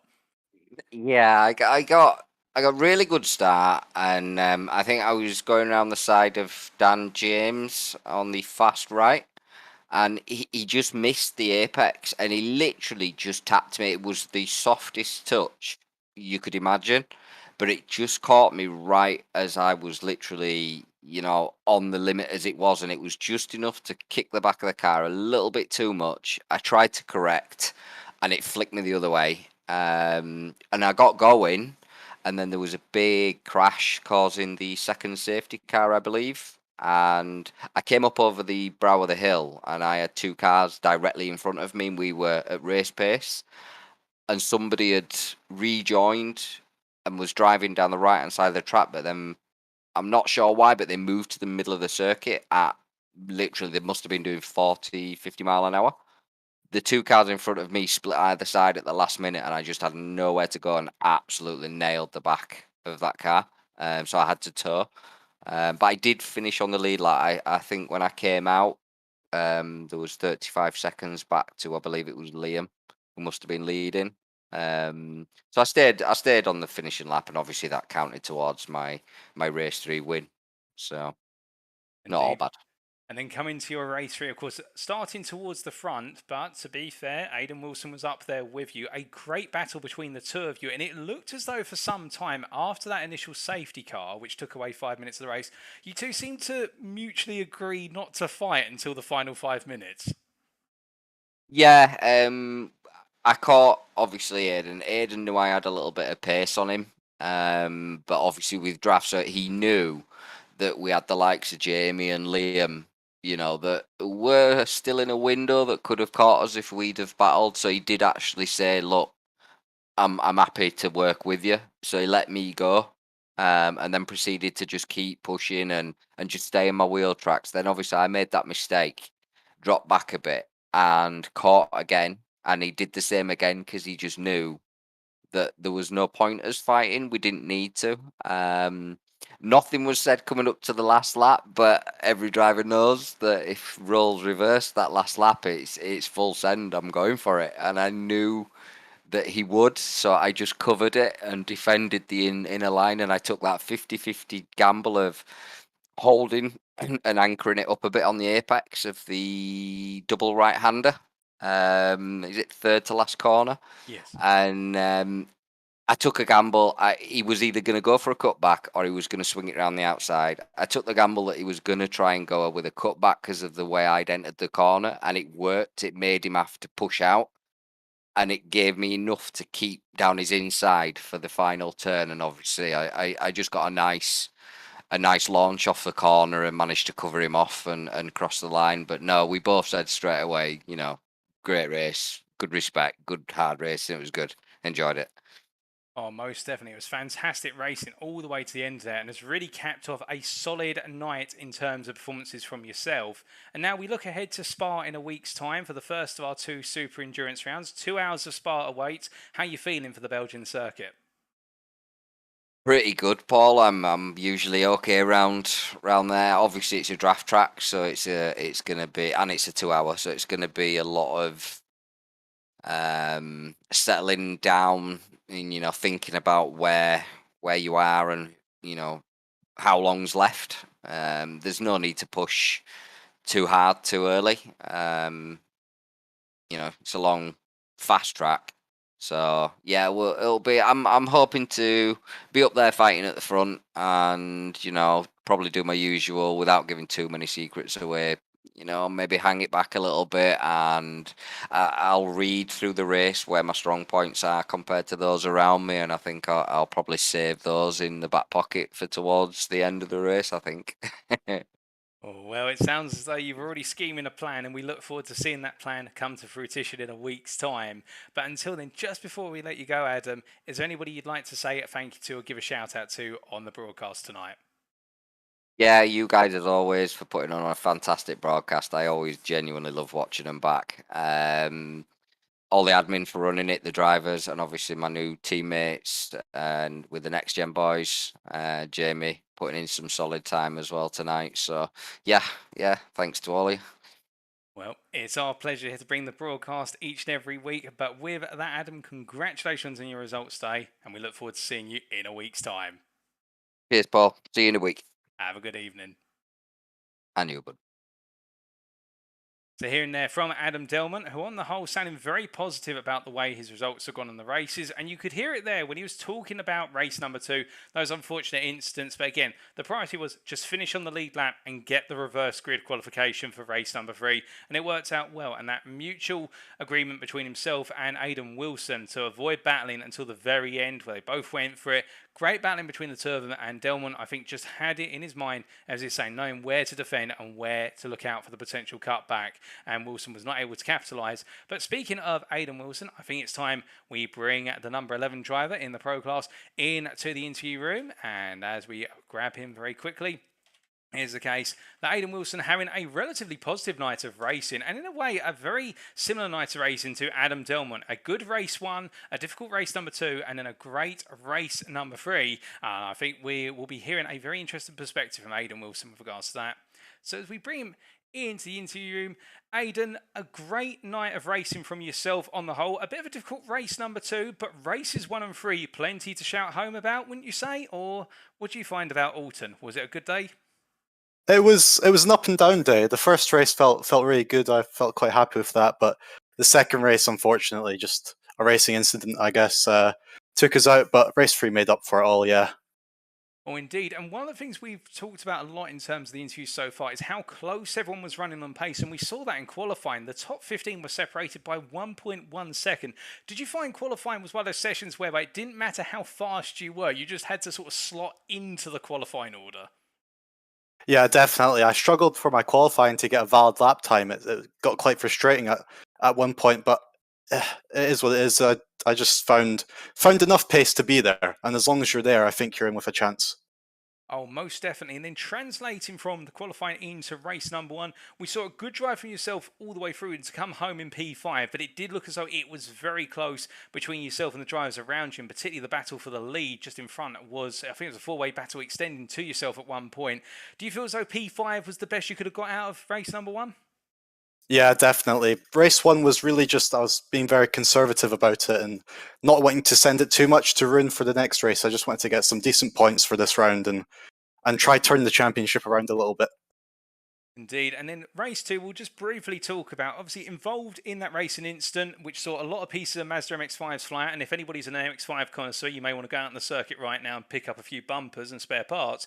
Got to ask, did you sort of, as soon as those incidents occur, think to yourself, you know what, I've just got to get around and make sure I'm qualified for the reverse grid for race 3? Yeah, I just done what I could, to be honest. I got the car fixed up and just went straight back out there and seen if I could get up any positions or get the reverse grid, as you say, which seemed to work. Indeed. And now coming on to race 3, a great battle between yourself and Adam Delmont, literally from start to finish. Of course, you started towards the front thanks to the reverse grid. Was the game plan to try and break away and keep the AMs between yourself and the rest of the pros? My game plan really was to let Adam go and just follow him around the whole time and just bump draft him, to be honest. And it seemed to work, as I think we had like a 9-second gap to the car behind, so I was happy enough with a podium. Oh, indeed. And in the end, you had a little bit of a shot for the potential win of the race going around the last few corners, particularly the legendary turn 10, trying to go for the cutback or the double apex. But you found Adam Delmont had already cut you off there. Yeah, it was a good gentlemanly drive from Adam Delmont. I didn't want to do anything crazy. I think we're both respectful, and that was really good racing. Oh, most definitely. It was fantastic to see between the two of you. And with that great points haul from today, you go to Spa in a week's time off the back of a lot of momentum. How are you feeling for the first Super Endurance round of this series? I feel quite good, actually. I quite like endurance racing, so hopefully we're in with a chance for that as well. Oh, well, fingers crossed for you that you can achieve the result you want next time out of Spa-Francorchamps. But before we let you go, Aidan, is there anybody you'd like to give a shout out to live on air tonight? Yeah, I would like to go a little bit personal here, if that's okay. Sure. I'd like to give a mention to Tick Stewart, a great friend of John Higgins, who sadly passed away recently. Tick was won the world championship won the World Legend Championship in 1999, and he's a very sad loss. And everyone at HSR and myself sends our condolences to the friends and family of Tick during this difficult time. Indeed. Well, that is a very nice set of personal words there, and well, I'm sure the friends and family of Tick Stewart will really appreciate that, and I'm sure John Higgins Senior will appreciate himself if he's listening back to this right now. But with that, all I can say is upwards and onwards to the next round, and well, we look forward to seeing you out on circuit in a week's time. Thank you very much. Take care.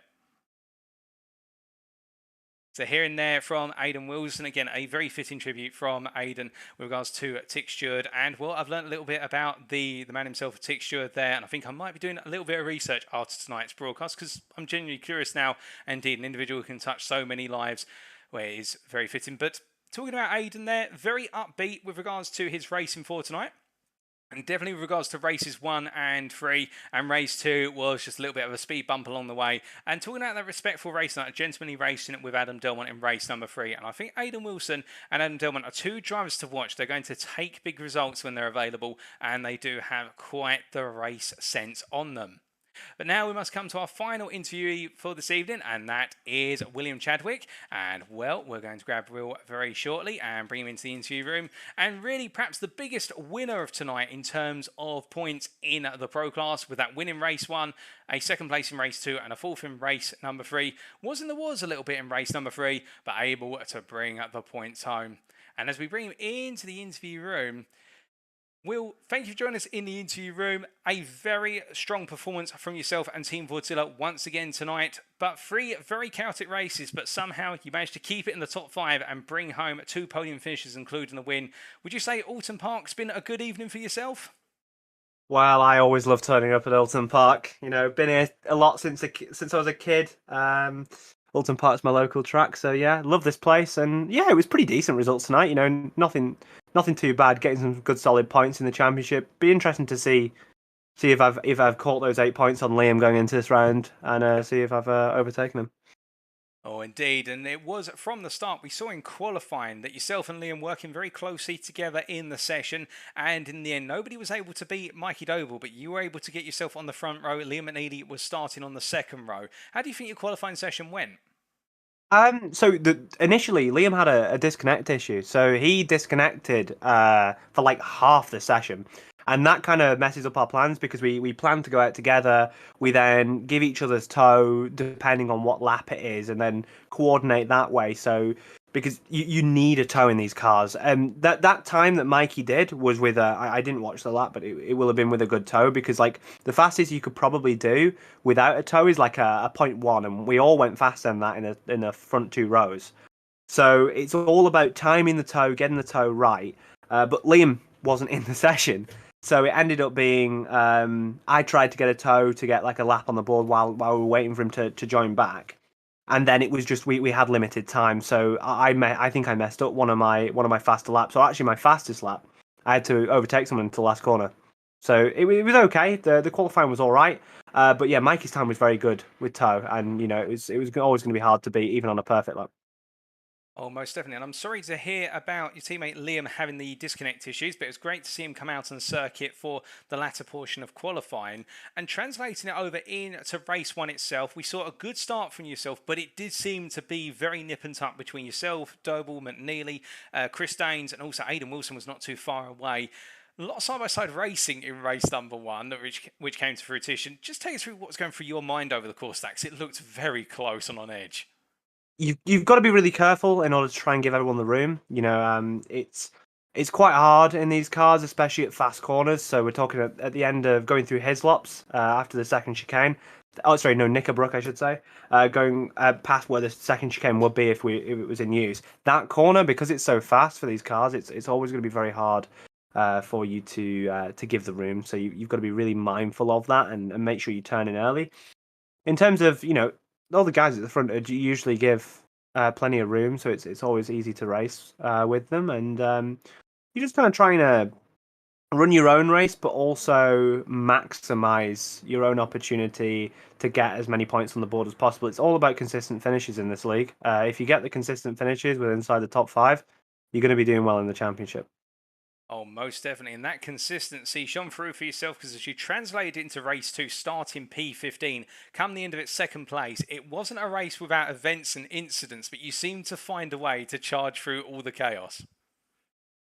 Yeah, I mean, race two was fun. I always enjoy coming through the pack, but you've got to be really really alert, especially on the opening few laps when people can get turned around.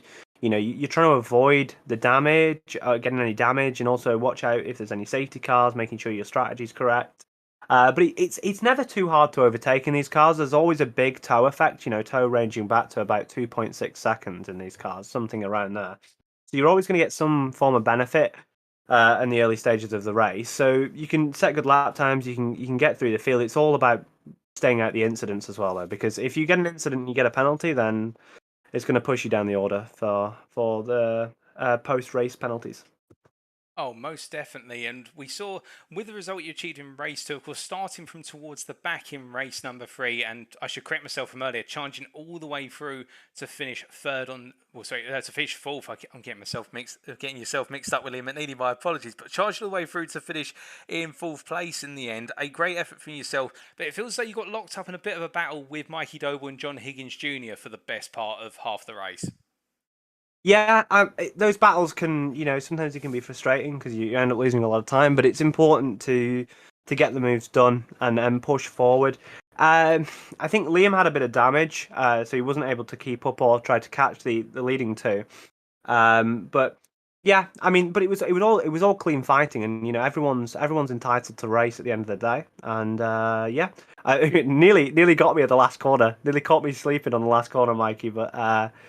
It was a good little race to the end, with Mikey in that third race, and recovering from the incident at the start of the race, getting the fast repair under safety car, and just getting your head down, trying to forget about what happened early on in the race, keep calm and composed.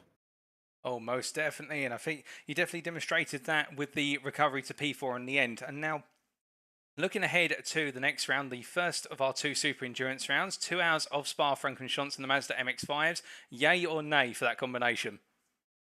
I think any combination in this car is relatively intuitive. I always talk about the fact that this car is so great for league racing like this, as it doesn't have a massive skill uh, difference. You know, if you think about a car that's really hard to drive, like a Porsche Cup, you tend to see that people that can't quite get a grip to the sim as well tend to struggle in that type of car. But in the Mazda, it's so easy to extract the pace that everyone can be kind of close. And with the amount of tow you're going to get around Spa, it should be a pretty close race in less of incidents for the entirety of the thing, really.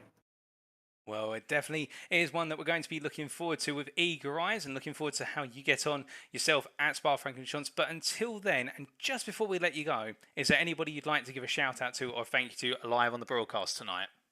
Yeah, thank you to my teammate Liam for always being very nice and having a good battle throughout the night. Thank you to Team Fordzilla, thank you to Miguel, thank you to Jose, who work behind the scenes, do a lot of effort for us there.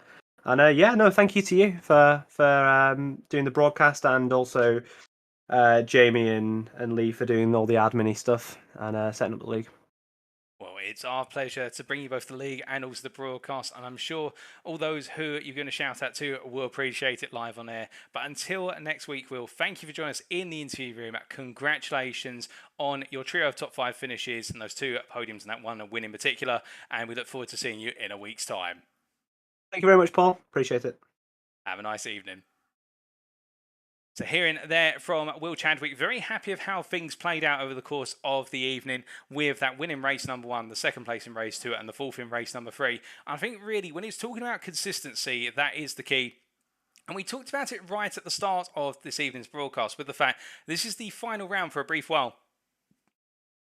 Where drivers have that opportunity to achieve points across 3 races, and therefore you need to be consistent across each of the races in the night. Whereas next week, when we go to our first Super Endurance round, we will not have that format at all. It's a single race, and therefore everything's on the line, and you cannot afford to bin it or to lose it. Of course, that will demand its own type of consistency, which is consistency over the 2 hours, but that's a different thing in its entirety, because you may have a bad start to the race, but if you can recover it and be consistent all the way through, it is the case that you can bring those big points home, whereas today is about being consistent from start to finish in each of those races. Those 2 15-minute races go quickly, particularly with a safety car, and the 25-minute race as well, in fact, was only really the best part of what would have been considered about 18 minutes of racing, and that time went very quickly indeed. But with that, that's all we've got time for today, ladies and gentlemen. Those are our post-round interviews, and now we must say thank you very much for watching.